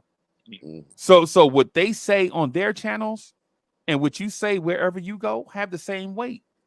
Y'all have the same weight. So just because somebody with a channel said it doesn't mean it has more weight than what y'all say because y'all are YouTubers. You know what I'm saying? That's what basically. And I know that sounds mad weird that I say it like that, bro. But if you come on a show and you got an intro and people look forward to you and you know what I'm saying, and your opinion has weight, then hey, you're a YouTuber, bro. So no disrespect to other people that do it, but just because they do it over there don't mean it have weight over here. Nah. Hop off, Freezy. All right, boss. Yeah, man. Peace. It's one of them things, bro. You know, like that. That's why I was saying. That's why I was telling King Ribby that I value King Ribby's opinion more than I value people outside of the thing. And that's why I kind of badger y'all to for y'all to get straight to y'all points. You know what I'm saying? Like you ain't got to beat around the bush for this, you know what I'm saying? Say what you got to say. Right? I mean, think about this. Why would Randall right now is averaging 37 points a game in January? Why would I trade that for Cat and Josh Hart and 3 first-round picks for a dude that's going to come in and average 21 and be a worse defender? I said picks. I didn't say 3 first-round picks. Picks is plural, all right? Oh yeah, you're right. I mean, yeah. So you're saying that tonight's game, you call it Freezy? You better call it, but prediction tonight. Oh, I don't have one. Okay. Wow. Because I'm just going to enjoy it. Oh, that's right. He's gonna just enjoy. Yeah, I'm just gonna watch it. Yeah, I think we got him. I think OG is a difference maker for us against them. Yeah, I don't think we're there at Boston yet, but I think we're against Philly. The way they come, I just don't see They don't have three guys who are going to make our life difficult. They have two, but I don't think it's enough. And if iHeart plays like he played on Wednesday, even close, I'm telling you, man, this is a new beginning for us. A new beginning. Start the new year off right. I've not been this confident on the Knicks team, since 1998. Ooh. Ooh. You know what? And just really quickly before we get out of here, I like our chances tonight, right? But at the same time, if we lose, man, so what? I ain't gonna be up here singing Justin Timberlake just because we lost to the Sixers. What if we lose by 20 or more? I'm not gonna be up here crying you a river, bro. I'm not. It's a January game, bro. It's a blowout. It's not a March game. It's not an April game, bro. You feel me? If it was, would you question the team if we got to blow it out though? No. It would. Okay. No. So, every team loses, bro. Yeah, you're right. Okay. Yeah, man. I think it wouldn't matter how we lose, not that we lose. I mean, think about it. The Miami Heat the other night got blown out by the Clippers, bro. You think they panicking? Well, they got Spoelstra and Riley and the Miami Heat got blown out by the Indiana Pacers, bro. You think they somewhere panic? Nah. Yeah, You think front office will react to that? How about our front office? You know, Tibbs would panic after that if we get blown out. Yeah. Tibbs thinks every game, every quarter is valuable, right? Freezy, what do you think of that, Freezy? What's that? How would you think Towns and Randall playing together? Would that work or no? No, right? Both the same, right? No. Yeah. No, anybody trade. No, the Knicks not trade for. Why would they trade for Karl Anthony Towns, bro? Too much money. I mean, I don't get. I'm trying to figure it out. In my mind, I'm trying to figure out where it makes sense to bring in Karl Anthony Towns. It doesn't. To replace Mitch and iHeart with a superstar like that. No, I want to keep iHeart. I don't want to replace him. Yeah. With Towns. No, I don't want Towns. Keep Randall is better. Yeah. What are we talking about, man? Well, I think what people are talking about, which I don't like Towns at all either, is a superstar. They want a superstar, and that's what people are looking at. Is a superstar move. Well, think about it. If you upgrade, your theoretical upgrade, if you upgrade Randall to Karl Anthony Towns, now you can't upgrade the 2 spot because you don't have the money or the assets. No, that's Randall. I'm talking about centers. The centers. Why? It's Randall and Towns and Brunson as our big three. Well, so what about OG? Are you sending OG Anunoby to Minnesota? No. Well, that's you said that makes no sense. No, it'd be we got to trade now. So in four. Woodsboro, we got to trade OG Anunoby and Grimes and Fournier and picks. No. We're keeping OG. OG's going nowhere. You got to give something to get something, bro. He's going to trade Mitch. Giving them every pick we got. We're giving them. We're sending Daddy with them. Daddy, you got to match money because they're at the second tax. Exactly. Right. So Fournier, Mitch, iHeart, Mitch is Grimes. Mitch is hurt. I know they may still take him. But this what I'm saying though. Even if that's not gonna happen because Gobert is a center, Mitch is a center. They're not gonna. Hartenstein is a center. And exactly. You know center? Okay, no. Nas Reed. Exactly. Nas Reed. No, let's go multi-team. Okay, let's go four. So Minnesota's gonna start 4 centers now. No, four team centers. No, we said Mitch to Chicago, and we said I'm just saying find a way to battle matches. We can do a 3-team or 4-team trade. Chicago got a center already. Yeah. Okay, we're gonna. Okay. Let's pick. Okay, guys. Let's look. Forget about where they're gonna go. Find whoever these centers. Find the money to match and find players that Minnesota wants. The final ended move is Knicks have Brunson, OG, Randall, and Towns, and anybody else at the 2. That's our 14. That's our 4-headed monster. Would you want that lineup? No. So Wiz, again, you're missing the total point here. At the beginning of our conversation, you talked to me about trading for DeJounte Murray, right?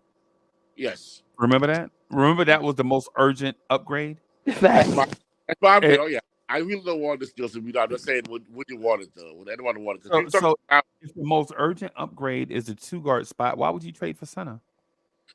No, I was just following up on King Ribby's point about the chatter about Towns. Yeah, So that's all it is, bro. These cats don't know basketball, man. Yeah, they don't. They don't. Like for instance, I was coaching a team, right? No lie, and it just people may be passionate about basketball, but they don't know nothing, right? I was coaching a team of 7 and 8, right? I had the biggest 7-year-old in our basketball league. People thought he was in 9 and 10, but he wasn't. He's just a big kid, right? But he couldn't shoot, he couldn't dribble, he couldn't play defense, but he grabbed all the rebounds, right? Right. Do you know what the other kid father said? The other kid's father said, he grabbing rebounds like that, man. You need to put him at point guard because he can get the ball. And you know what I told him? I was like, go sit your drunk ass down. Right? Because a kid, a big 7-year-old that grabs a bunch of rebounds, you want to put him at point guard? Go sit your drunk ass down. Sit down. Right? Right. Just because he's 7 and grabs a lot of rebounds and has a nose for the ball doesn't mean he knows how to dribble or get these other kids into offense. Fact. And he was like, yo, you don't know what you're doing. And I was like, yeah, I know. I know. I don't know what I'm doing. Right. But that's why we gotta as content creators, we have to be careful about passion and basketball IQ, right? Because just because people are passionate doesn't necessarily mean they know what they're talking about. Facts. Right? You know what I'm saying? That's the one thing. And I don't like saying it out loud because it offends a lot of people, right? But the thing about that is when it comes to basketball analysis, right? We gotta let the basketball people talk about basketball and let the fans talk about fan stuff. Right? Because only a fan would see the Knicks' lack of backcourt depth and very thin bench and say, you know what our problem is? Our problem is that a guy that scored 10 points, grabbed 20 rebounds, and had 5 assists is not better than blah, blah, blah, blah. We need to trade him. The dude legit got 10 points, 20 rebounds, and 5 assists in the game. And people are saying, well, let's go get a guy that plays power forward for another team to come here and play center and make $60 million. Facts. Right? When everybody acknowledges that. That's a dart? All of us acknowledge that, if there's a place that we need to upgrade right now, it's the shooting guard spot. No disrespect to Dante DiVincenzo, right? But the rumors are Zach LaVine, Donovan Mitchell, DeJounte Murray, right? Those are the rumors. And for everybody that's saying Karl Anthony Towns, it makes you question. It makes you question if they know basketball or if they haven't even been watching the Knicks.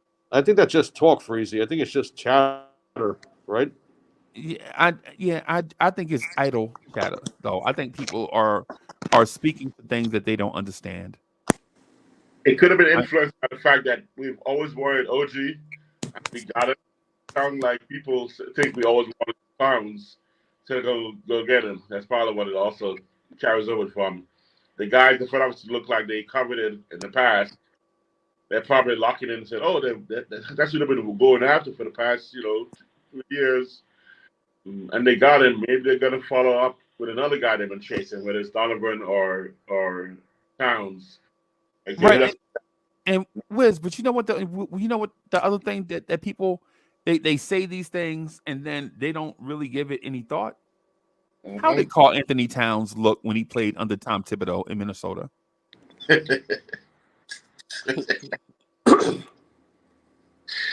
Is that what you want? You want the old Minnesota Timberwolves?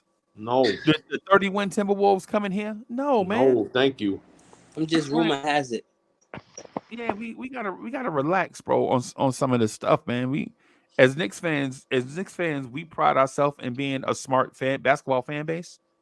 And sometimes when people throw this stuff in the room, we have to look at stuff for what it is. Tom Thibodeau told you since he's been here day one that he values rim protection, right? But you're gonna go out and get Karl Anthony Towns, a dude. You're gonna pay him $60 million to do the opposite of what your coach wants. Of course, I know. Makes no sense. Yeah, man. So today's deadline, 3 p.m. that D'Angelo's talking about is the DeJounte deadline, right? Basically. Now, the likelihood is that they probably won't put us at the deadline. I think they're gonna wait for a little bit more, Yeah. From Atlanta. See what they could get. Yeah.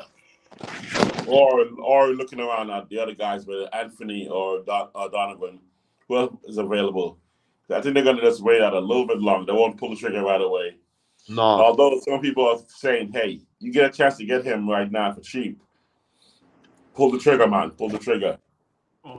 On who? Murray? DeJounte for cheap. If you get DeJounte for cheap right now, they would say pull the trigger. On what's cheap though? Fournier and picks. What picks? 2 protected from other teams' first round and a second round.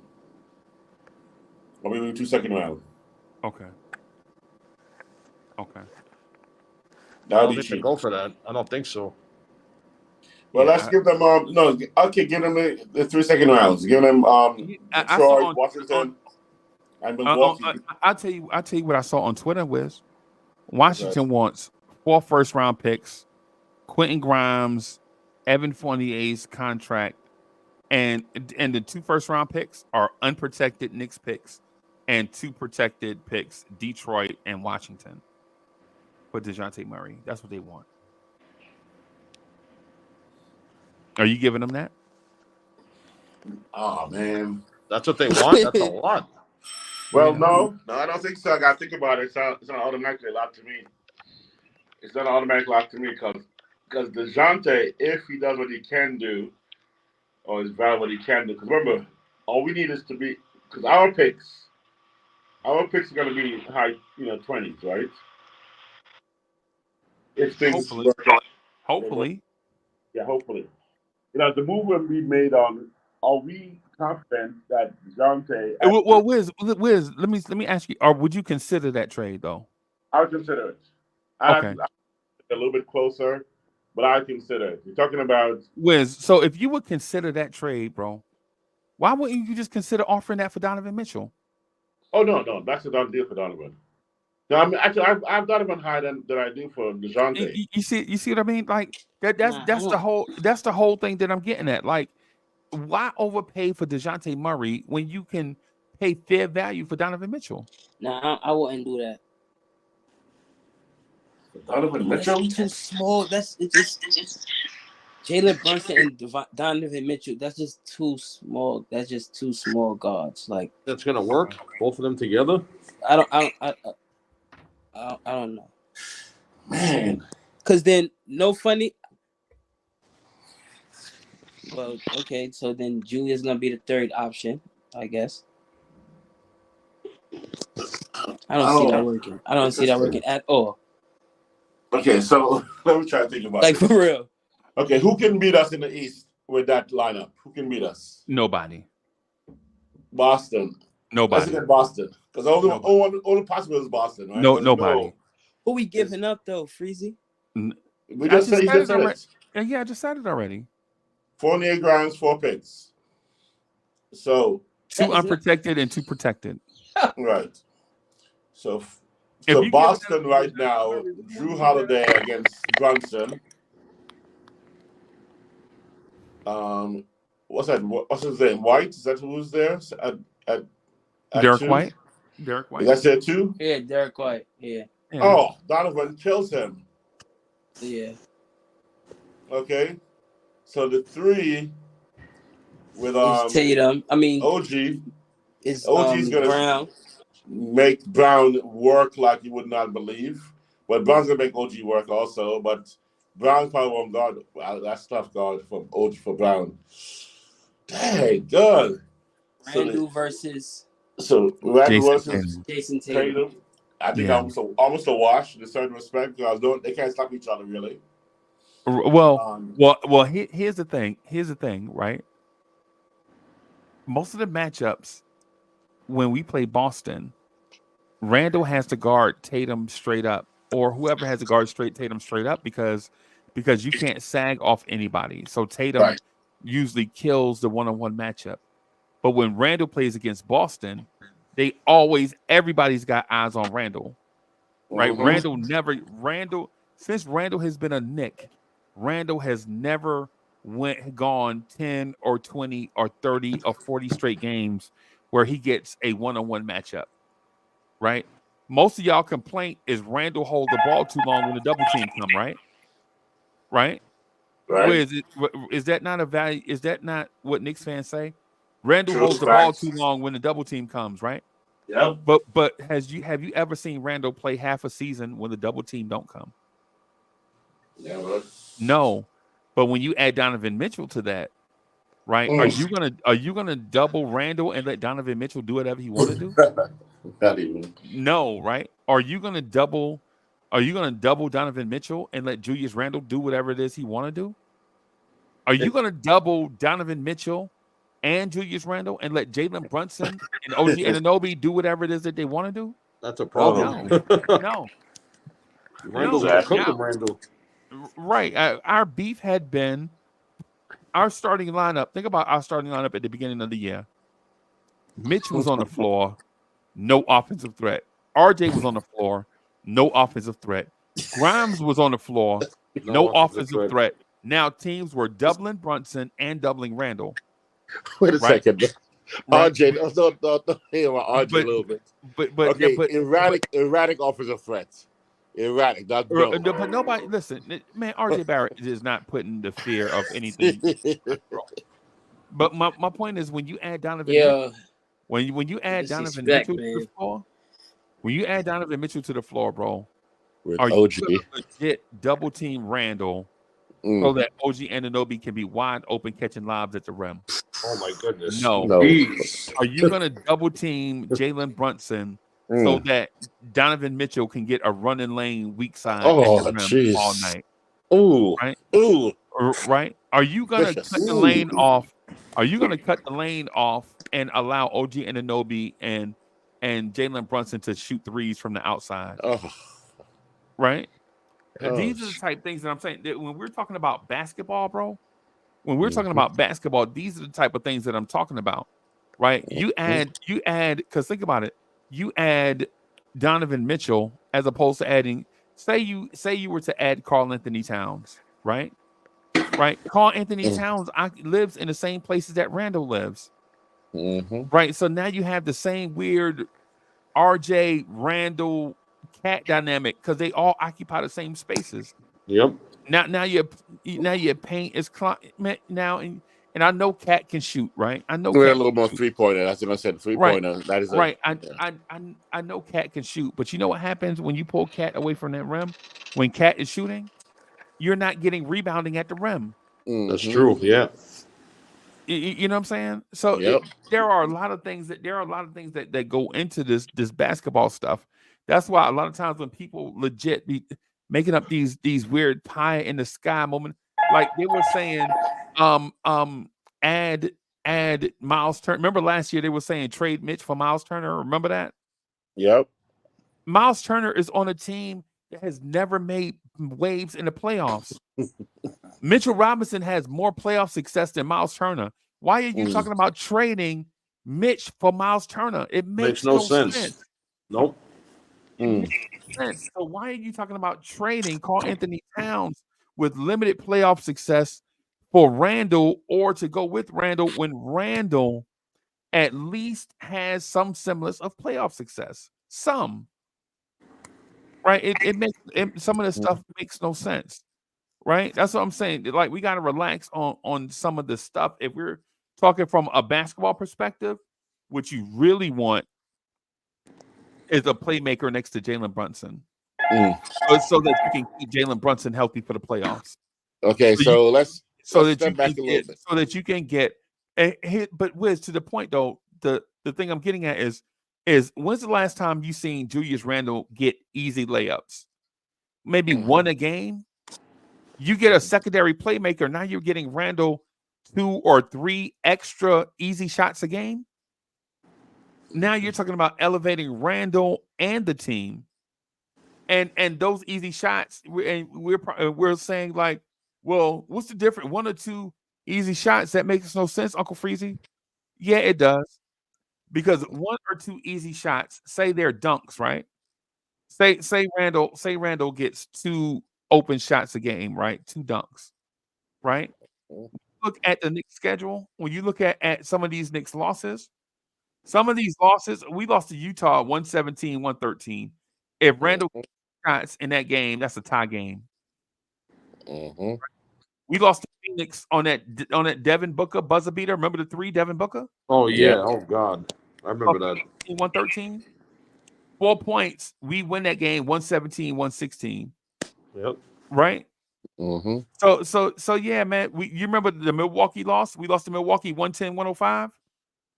We lost to Cleveland 95-89. I mean, we lost at the beginning of the season. We lost to Boston 108-104. Randle get 2 extra shots. That's a tie game. Yeah. And I know what you guys are saying. You're assuming that the game would have ended. No, what I'm saying is bringing in a secondary playmaker, getting everybody, you know what I'm saying, at least 1 or 2 easy shots a game. It helps the offense flow better. All right. Is what I'm saying. Now, my only concern with Donovan versus DeJounte is cost. So let's do a true cost benefit analysis for DeJounte and Donovan. Since Donovan's going to cost us another pick and Grimes, if we can get DeJounte for Detroit, Washington, Milwaukee, Fournier, it means that we still have our own picks, we still got Grimes, and we have a trade piece of DeJounte, who is a 6'5" defender, although he's fallen off some, who has ball handling skills, who has basically the things that we think Brunson needs, and who has a pretty decent shot and ability to drive as well, compared to Donovan, who is going to cost us 2 extra picks and Grimes, our own picks, and is a little deficient defensively and height-wise compared to DeJounte. But what he does elevate is that range, that logo shot, and that ability to drive in the middle. Is that trade-off? Is that about an even enough split, or is it different enough to go Donovan? That's my measurement. That's my concern. Is it enough to keep our options open without Donovan by having our own picks and also eliminating the height concern, defensive concern? Is this gravity and his range enough to say it's worth that little extra cost out that bank account you have? And you saw look at your bank account. Where DeJounte never look at the bank account at all. What do you think? What do you think, Wes? The tough part is, I used to be, man, when I was in my from 8, 9, I worked at Wall Street, right? Freezy, you know that, right? I went to Saks. I bought the best. I bought Armani. I bought Fulio. I had my suits tailored. I was next to Prime Minister of Jamaica, the Elevate man. He was bench floor, 5th floor. Had my suit measured, and right next to his Michael Manley, Prime Minister of Jamaica. And I'm like, what? I'm like, I'm in the big leagues. I had a store across the street overlooking Rockefeller Center who sold ties for $200. But if you shop there, was it Italian silk? Yes. Yeah, Italian silk, bro. During the tree lighting, You can sit right above the skate rink. It's literally looks right down at Rockefeller Center. Right. It's right across, and it's we're on the second floor, all glass. I'll They be serve right you back. champagne, and while they wait for you to start buying some more stuff, but they invite you, send a special invite in this like card that's like, it looks like it's like they threaded the silver threaded to the embroidered silver thread for the invite. Yeah. And they're like waiting for you to pull your card out while you're having some champagne and hors d'oeuvres up there with the tree lighted. I took a date there. You said, I mean, you said hors d'oeuvres? I took a, little things, not necessarily caviar, but little small little finger food, but very upscale. The date I took there that night, those panties came off that before we even left the store. Okay, I'm just saying. Now, it wasn't worth it compared to the men's warehouse suits that I buy now. That not necessarily the best tailor in the world is fitted. I got to have it adjusted every so often. Oh man, that's what I'm talking about. The Dante for that. It works though. The suit works fine. It looks good. I don't know if you can tell the difference if you just stand it back. I don't open the lapel to show you the Armani signature name inside. Or Cornelia. Ah man. So you're asking me, am I Donovan Mitchell, the young me? Am I DeJounte, the older me? That's what you're asking me. What is it going to take though, Wiz, to get Mitchell? What's your package that closed the deal? No, the proposal that freezing through I was 48 Grimes, 2 of our picks, and then 2 of the unprotected from Detroit and like Washington. But it's our picks and Grimes that makes me pause for a second, thinking if the Jante is keep our own picks and Grimes with a guy who does give us the defense Mitchell doesn't give us, the length Mitchell doesn't give us, maybe a little bit. I think those are 2 factors that are really there, but the hands that are like OG's hands in the on the defense perimeter defense. It's what Donovan is that man. Donovan is that dog that just. All right, to be honest, Yeah, I'm going for Donovan. yeah, me too, Ruby. Me too, bro. Well, you guys are young, so you guys are the young me. That's the young. That's the young me, right? And you want those panties to come off right away. That's what you're doing. You're trying to have them drop those panties right away. Where right now, you ever hear the tale about the 2 cows, the 2 bulls up on top of the mountain? Yeah. They said eat more chicken. Are you talking about the Chick-fil-A commercial, right? No. This is a 2 bulls on top of the mountain looking down on a bunch of female cows down in the field. And the young bull says, "Yo, let's run down there, and bag one of those." And the old bull says, "How about we walk down and bag all of them?" Right. Damn. Right. Okay, that's me right now. I'm the old bull, but back in the day, Gangster. right now, jeez, Freezy. So for me, I don't know what I'm totally lost right now what I would do. I'd have to have the trade offers on the table, form those 2 teams and go, I got to flip a coin. I love Donovan, man. He's New York, man. He's a bucket. He's bad. He's logo. He's powerful. Drives in the lane. A little man. Right. But Let me do value. this. Hey, Justo 1-1. Thank you for the generous contribution. Hey, Justo, we miss you up here on the panel too, bro. Spider, drive and kick to JB or OG would be money. I think so. I think so. Yes. But Wiz, I think what you're saying is kind of aggressive and naive at the same time. I know, right? I know. Because you mentioned the story about D'Angelo Travolta's in the building. What? Yeah, bro. D. Night fever, night fever. Don't step on him. He was in the middle of a point. Go ahead, Freezy. Save me, D'Angelo. So the thing with Wiz is saying is that Italian ties at $250 a pop are nice when you can afford them. right? But when you can't afford them and you have to be budget conscious, you have to be careful when you buy those Italian ties, right? You can't. Sometimes you can go in the store and buy an armful of them, right, and just swipe the card, and it doesn't matter. And then at other times, you have to use 2 or 3 different cards just to have enough to pay for it, right? And so, what I'm saying to Wiz is if that's the approach, then maybe you shouldn't be wearing Italian ties. Right? No, what I'm saying is right? one of them the panties come off right away that night. The other one is it's gonna be a slow cooking. We'll get to that point where we're gonna go to first base, second base, and eventually. And what I'm saying to you though is either you're all in or you're all out. Oh man. Right? Yes. Stop shucking and jiving, bro. You know what I'm saying? Enough of all this stuff.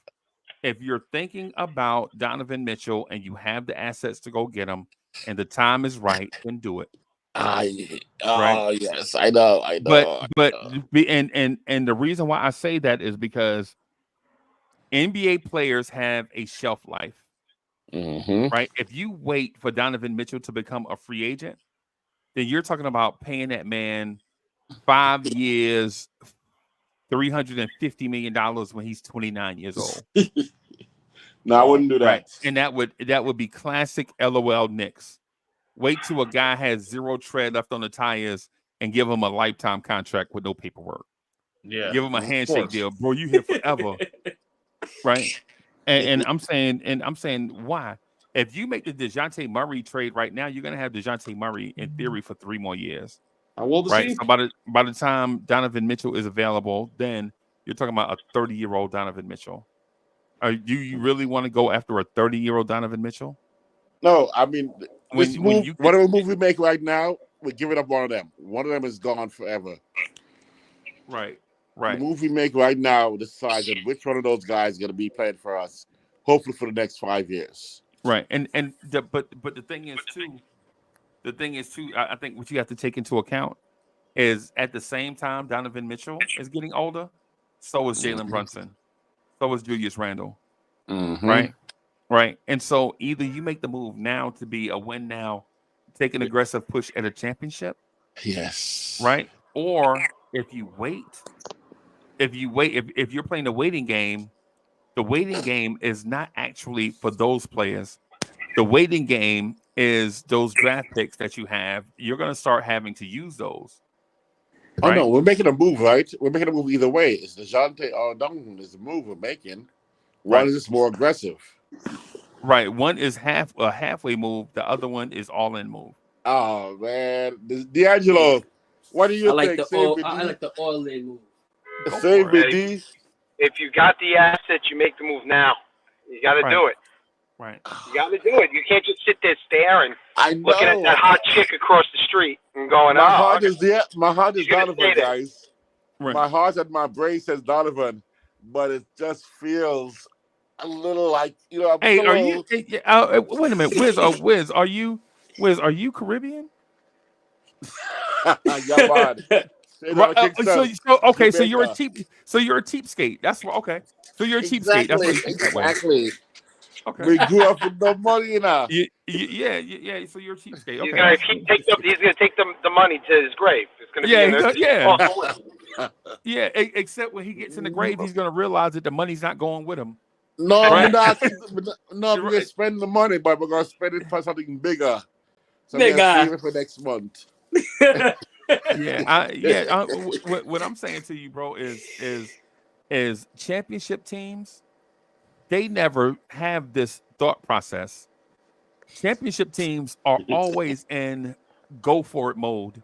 Every move they make, you never hear the Boston Celtics saying, "Hey man, we're just gonna play this thing out, man. In 3 years we'll be good." No, they're if they lose in the second round, they're trading everybody except their core to upgrade so they can make another run in their championship. The Milwaukee Bucks, the Miami Heat, The LA Lakers, listen, the Lakers suck, bro. But you know what they're talking about right now? You know what they're talking about right now? They're talking about, is Darvin Ham the right coach? Right? You know what I'm saying? They're like, yo, what do we do in order to get back on the winning track? They're not thinking, well, we need to develop Austin Reeves. If they could trade Austin Reeves right now for Donovan Mitchell, he'd have been gone, bro. You know what? I mean, like I said, I'm gonna pull the thing for Donovan, but it just made I decided to pause for a second and check the bank account and check and talk to the wife and then go, okay, I'm single. I'm doing the opposite. I'm swiping the card, and I'm gonna let them tell me if the card declined or not. I ain't even looking at my account. But I gotta talk to the wife. I ain't talking to nobody, bro. Yeah, I'm gonna let her find out.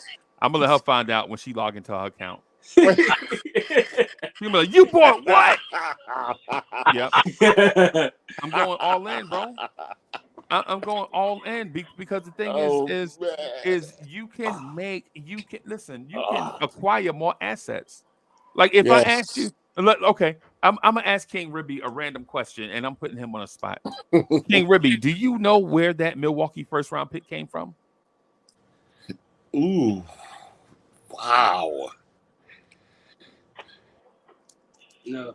If you don't know, that's fine. Right? I said no. Wiz, do you know where that Washington Wizards first round pick came from? Was that KP? No. The The reason why I asked y'all that is because first round picks are so easy to acquire. It's crazy, right? You can get first round picks from anywhere, bro. That's why they get flipped so much. Every deal has a first round pick in it almost, right? Because they're easy to acquire, right? And we're sitting here talking about getting rid of first round picks as if we can never get a first round pick back. No, I'm saying Grimes and first round and our picks. It's Grimes and our guaranteed picks. What I'm saying to you, bro, is if Milwaukee wants all of our first round picks and the picks that we acquired for Giannis, screw them first round picks, bro. Yeah, I was gonna take that. Okay. If they want 8 first round picks for Giannis, bye. Please. I'd send D'Angelo with them. I'd dump D'Angelo with them too.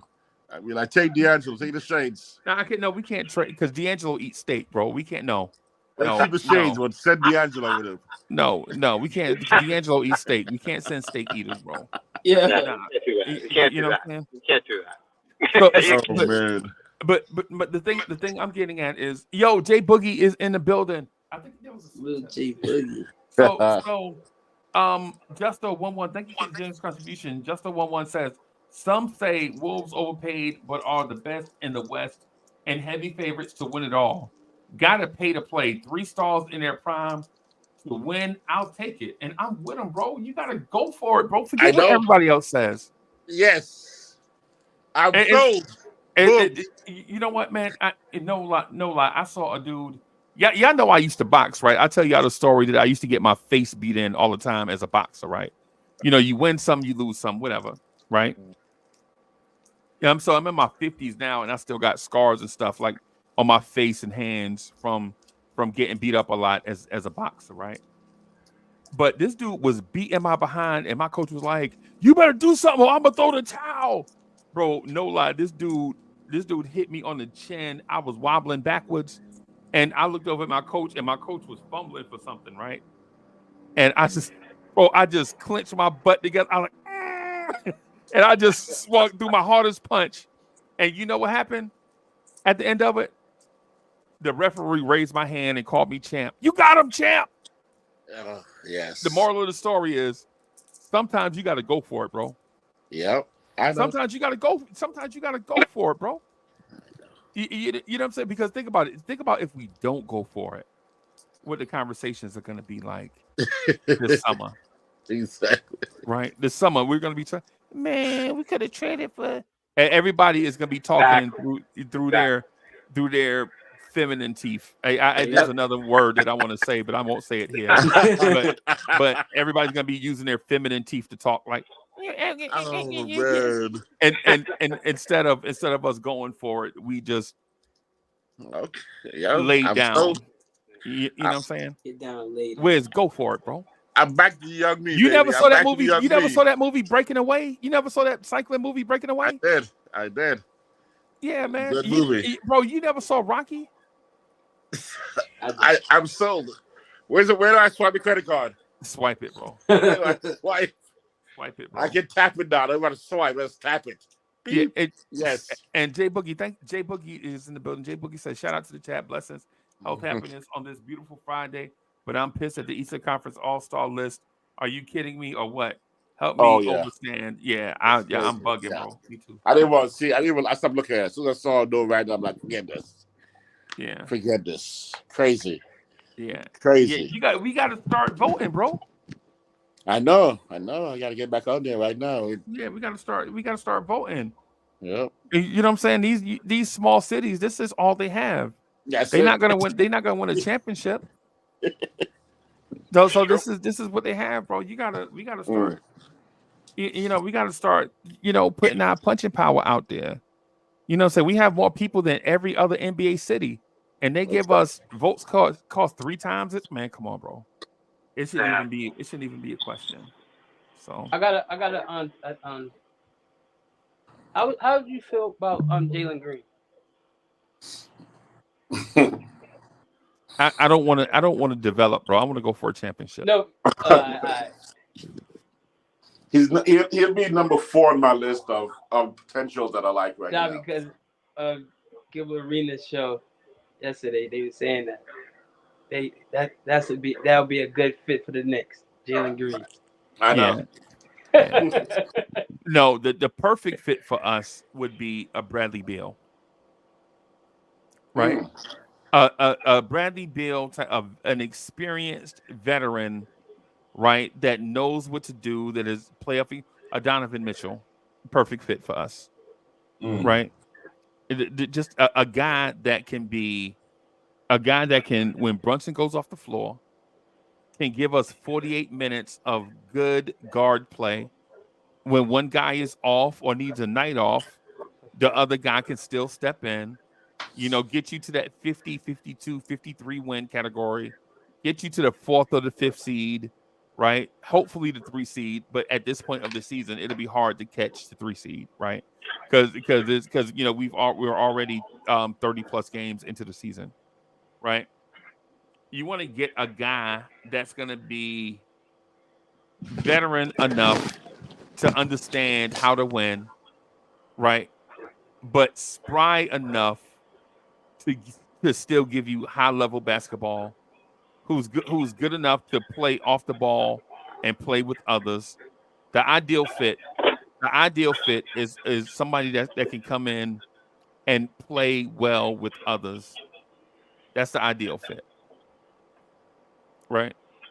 But if you're talking about developing, if you're talking about tanking, then Jalen Green, okay. If you're talking about just blowing it up, starting over from scratch, then give me Jaden Ivey and Jalen Green. We have to level up. We can't just stay at the same level. We got to level up. Right. To get to that next level. Right. You can't just, go for broke. You got to go for broke. You can't just sit on those picks and just like a hen sitting on its eggs. No. Use them. Let's go. Use them. Come on, bro. Make some omelets. Let's go. Let's go. That's it. Yeah. And by trading for OG Anunoby, by getting rid of young players to bring in a veteran like OG Anunoby, the Knicks told you what direction they're headed in. Right. They traded 2 young players for veteran players. That already lets you know what direction the Knicks want to go in. How do you feel if we make no more moves right now? Incomplete. They didn't make any more moves, and they just stayed where they are. Then we'll be out in the first round. Then, what do you mean by any more moves? Are you talking about significant moves or no more moves? Period. Significant otherwise. No more moves. Because if they didn't make any more major moves, but did a series of minor moves, then I would be okay with it, even though I don't like it. Okay. Right? You know what I'm saying? Even say for instance, they did a series of minor moves like getting the point guard from San Antonio, Jones, getting him to come off the bench, getting Denny Avdija from Washington, another wing defender, off the bench. Say going out and getting a combo guard that can score. Say if they traded for Spencer Dinwiddie, I wouldn't like the moves, but I would at least appreciate the fact. I would appreciate them being active, right? Because then we could at least say, well, you know what? They tried. They were thinking about a major move, and the major move was just out of their grasp, right? I could legit think about that, even though it would make me angry. I'd be okay with it, right? But if they did no other moves, then I would think these dudes are idiots. Yeah, absolutely. We just got. Then you're just waiting years and more years. Yep. to get to the level. And the league keeps changing like that. You can't keep. I mean, Tibbs. What if Tibbs thinks that that the current lineup is the best? I mean, is it possible that he thinks that Tibbs is not the general manager. Tibbs is not the general manager. And I think you're giving he did that. So. I think you're giving Tibbs too much credit. Yeah. Yeah. I think. Yeah, an organization is not just players and coaches. An organization is the owner, the front office, the employees, the roster, the assistant coaches, the coach, the media, the fans, all of that go into that. And if you let one person be the captain of that ship, even though he is not the shot caller, then I think you're making a terrible mistake. I did that one year. With a sales staff. 1 year with a sales staff, no lie. I legit during a summer, I let my highest producer call the shots during the summer because I think he figured out something, and he ran us into the ground. And right at Thanksgiving, man, I had to let him go, even though he was a good producer. Oh man, you know what I'm saying? Yeah, it's you could, just because somebody is good at a thing doesn't mean they're good at everything. Tibbs is great at preparing, but he's not a great personnel person. So if Tibbs is doing your personnel, then you have to look at the leadership. What do we have them here for if the coach is calling the shots? Letting the inmates run the asylum. No, right. Yeah. And I did it because I was desperate, because the year before that, I told my boss that we were going to have a good sales year, and then the year started off with a whole bunch of stuff that was whack, and then I made a desperate move, and I wound up paying for it. So right. And it's part of it, bro. You live and learn. Nobody's perfect. You just have to learn from your mistakes. Back on this though, they got to do this. They got to go for broke here. How long? I always say this with this line. How long I got to wait? How much longer do I have to wait? Do I have to wait another 2 more years, 3 more years?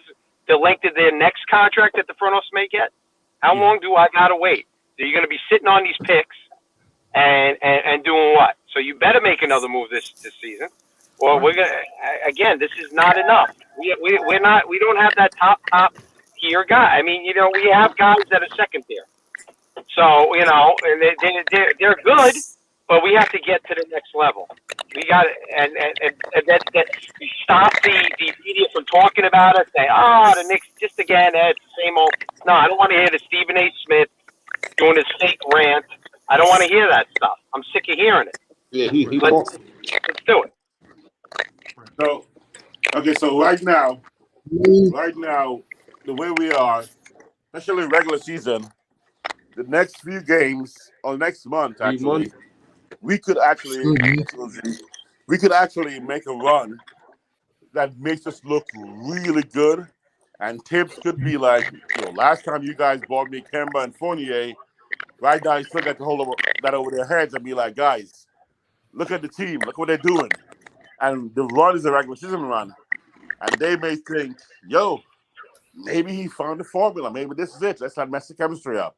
I mean, it's not, I'm not saying he's going to run the asylum, but he does have some input to go, this is what I've been waiting for. Thank you. let me run with this for the rest of the season because look at these guys. We go 20-2 for the next couple games next month, and Freezer's 6 to win starts to look really good. And he says, "Yo, even Freezer's not going to win 60 games. Relax." And the front office go, "Well, Freezer said it. You know, he's the number one chief rocker. We gotta trust that." Okay, here are the keys. Here are the keys, Tibbs. You got it. Take us there. Hey, Jay Boogie, thank you for the gents contribution. Jay Boogie says it's a big difference between fans not voting for players to get in than the NBA committee knowing who should be in. I'm pissed. What are we doing? Yeah. I got you. Yeah. I got you. Randall did get off to a rocky start though. But he's more than making up for it right now. Oh yeah. Wiz, I don't want to do that, bro. I understand what you're saying. Hypothetically speaking, Tibbs is Greg Popovich. That's what I gathered from what Wiz was saying. Right. That Tibbs is Popovich now. I don't want to do that. But even at Tibbs, maybe they're looking around and they again remember these guys valued, Grimes over Donovan, right? RJ over Donovan, and now we paid for it. So maybe they're saying we don't want to pull this trigger because again, remember these guys are looking for the next contract, and the team as we have right now, first round, I think we now feel confident we're getting past the first round. If they think we can get that second round, fight to game 7 and possible ECF, they may be content and just taking that next step and not running towards that championship, that chip right now. And that Donovan move is a chip move. If they get Donovan and don't get a chip, if we get Donovan and don't get to ECF, I don't know. If we get Donovan and don't get to the ECF, I see more consequences than if we don't get Donovan and we get to a game 6 or 7 of the second round. Remember, that's a few. No, you're a fraidy cat. No, I'm talking about from the front office perspective.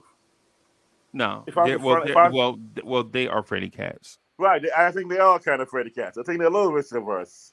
We've been saying that for years, for months now, right? But the thing is that if you're a fraidy cat, you can't be in this business, right? You can't go to Vegas as a fraidy cat, bro. Right? You can't go to Atlantic City. You can't go to Mississippi. You can't go to the casino if you're a fraidy cat. You just can't. G Money, what's good, bro? Yo, what's Sugar and Bacon Cool Cast? What's going on? Nice to see you again, Uncle Freeze. Happy New Year. Nice to see you again, Wiz. Happy New Year. Nice to meet you, Danny. Happy New Year. Nice to see you again, Ribby. Happy New Year. Nice to meet everyone in the chat. Happy New Year. I think this team is way better and way better and stronger plugging in OG. I love this team. OG, oh baby, I love this. I like this. Good defender, could stroke it from the corner 3, high IQ player, junkyard dog defensively on ball. Man, I love this OG move. My only thing is if he could just learn to stay out of foul trouble, that'll be nice. Other than that, I think the Anunoby move was A-OK. Right. Yeah, the foul trouble thing is concerning. I don't know if he's a foul trouble guy. Right. I don't know if he's is he a foul trouble guy to you? In between. I said somewhere in the middle, around that, somewhere in the middle. Because in the Chicago game, he only had 2 fouls. And for his career, he's like a 2.5 foul per game guy. Right.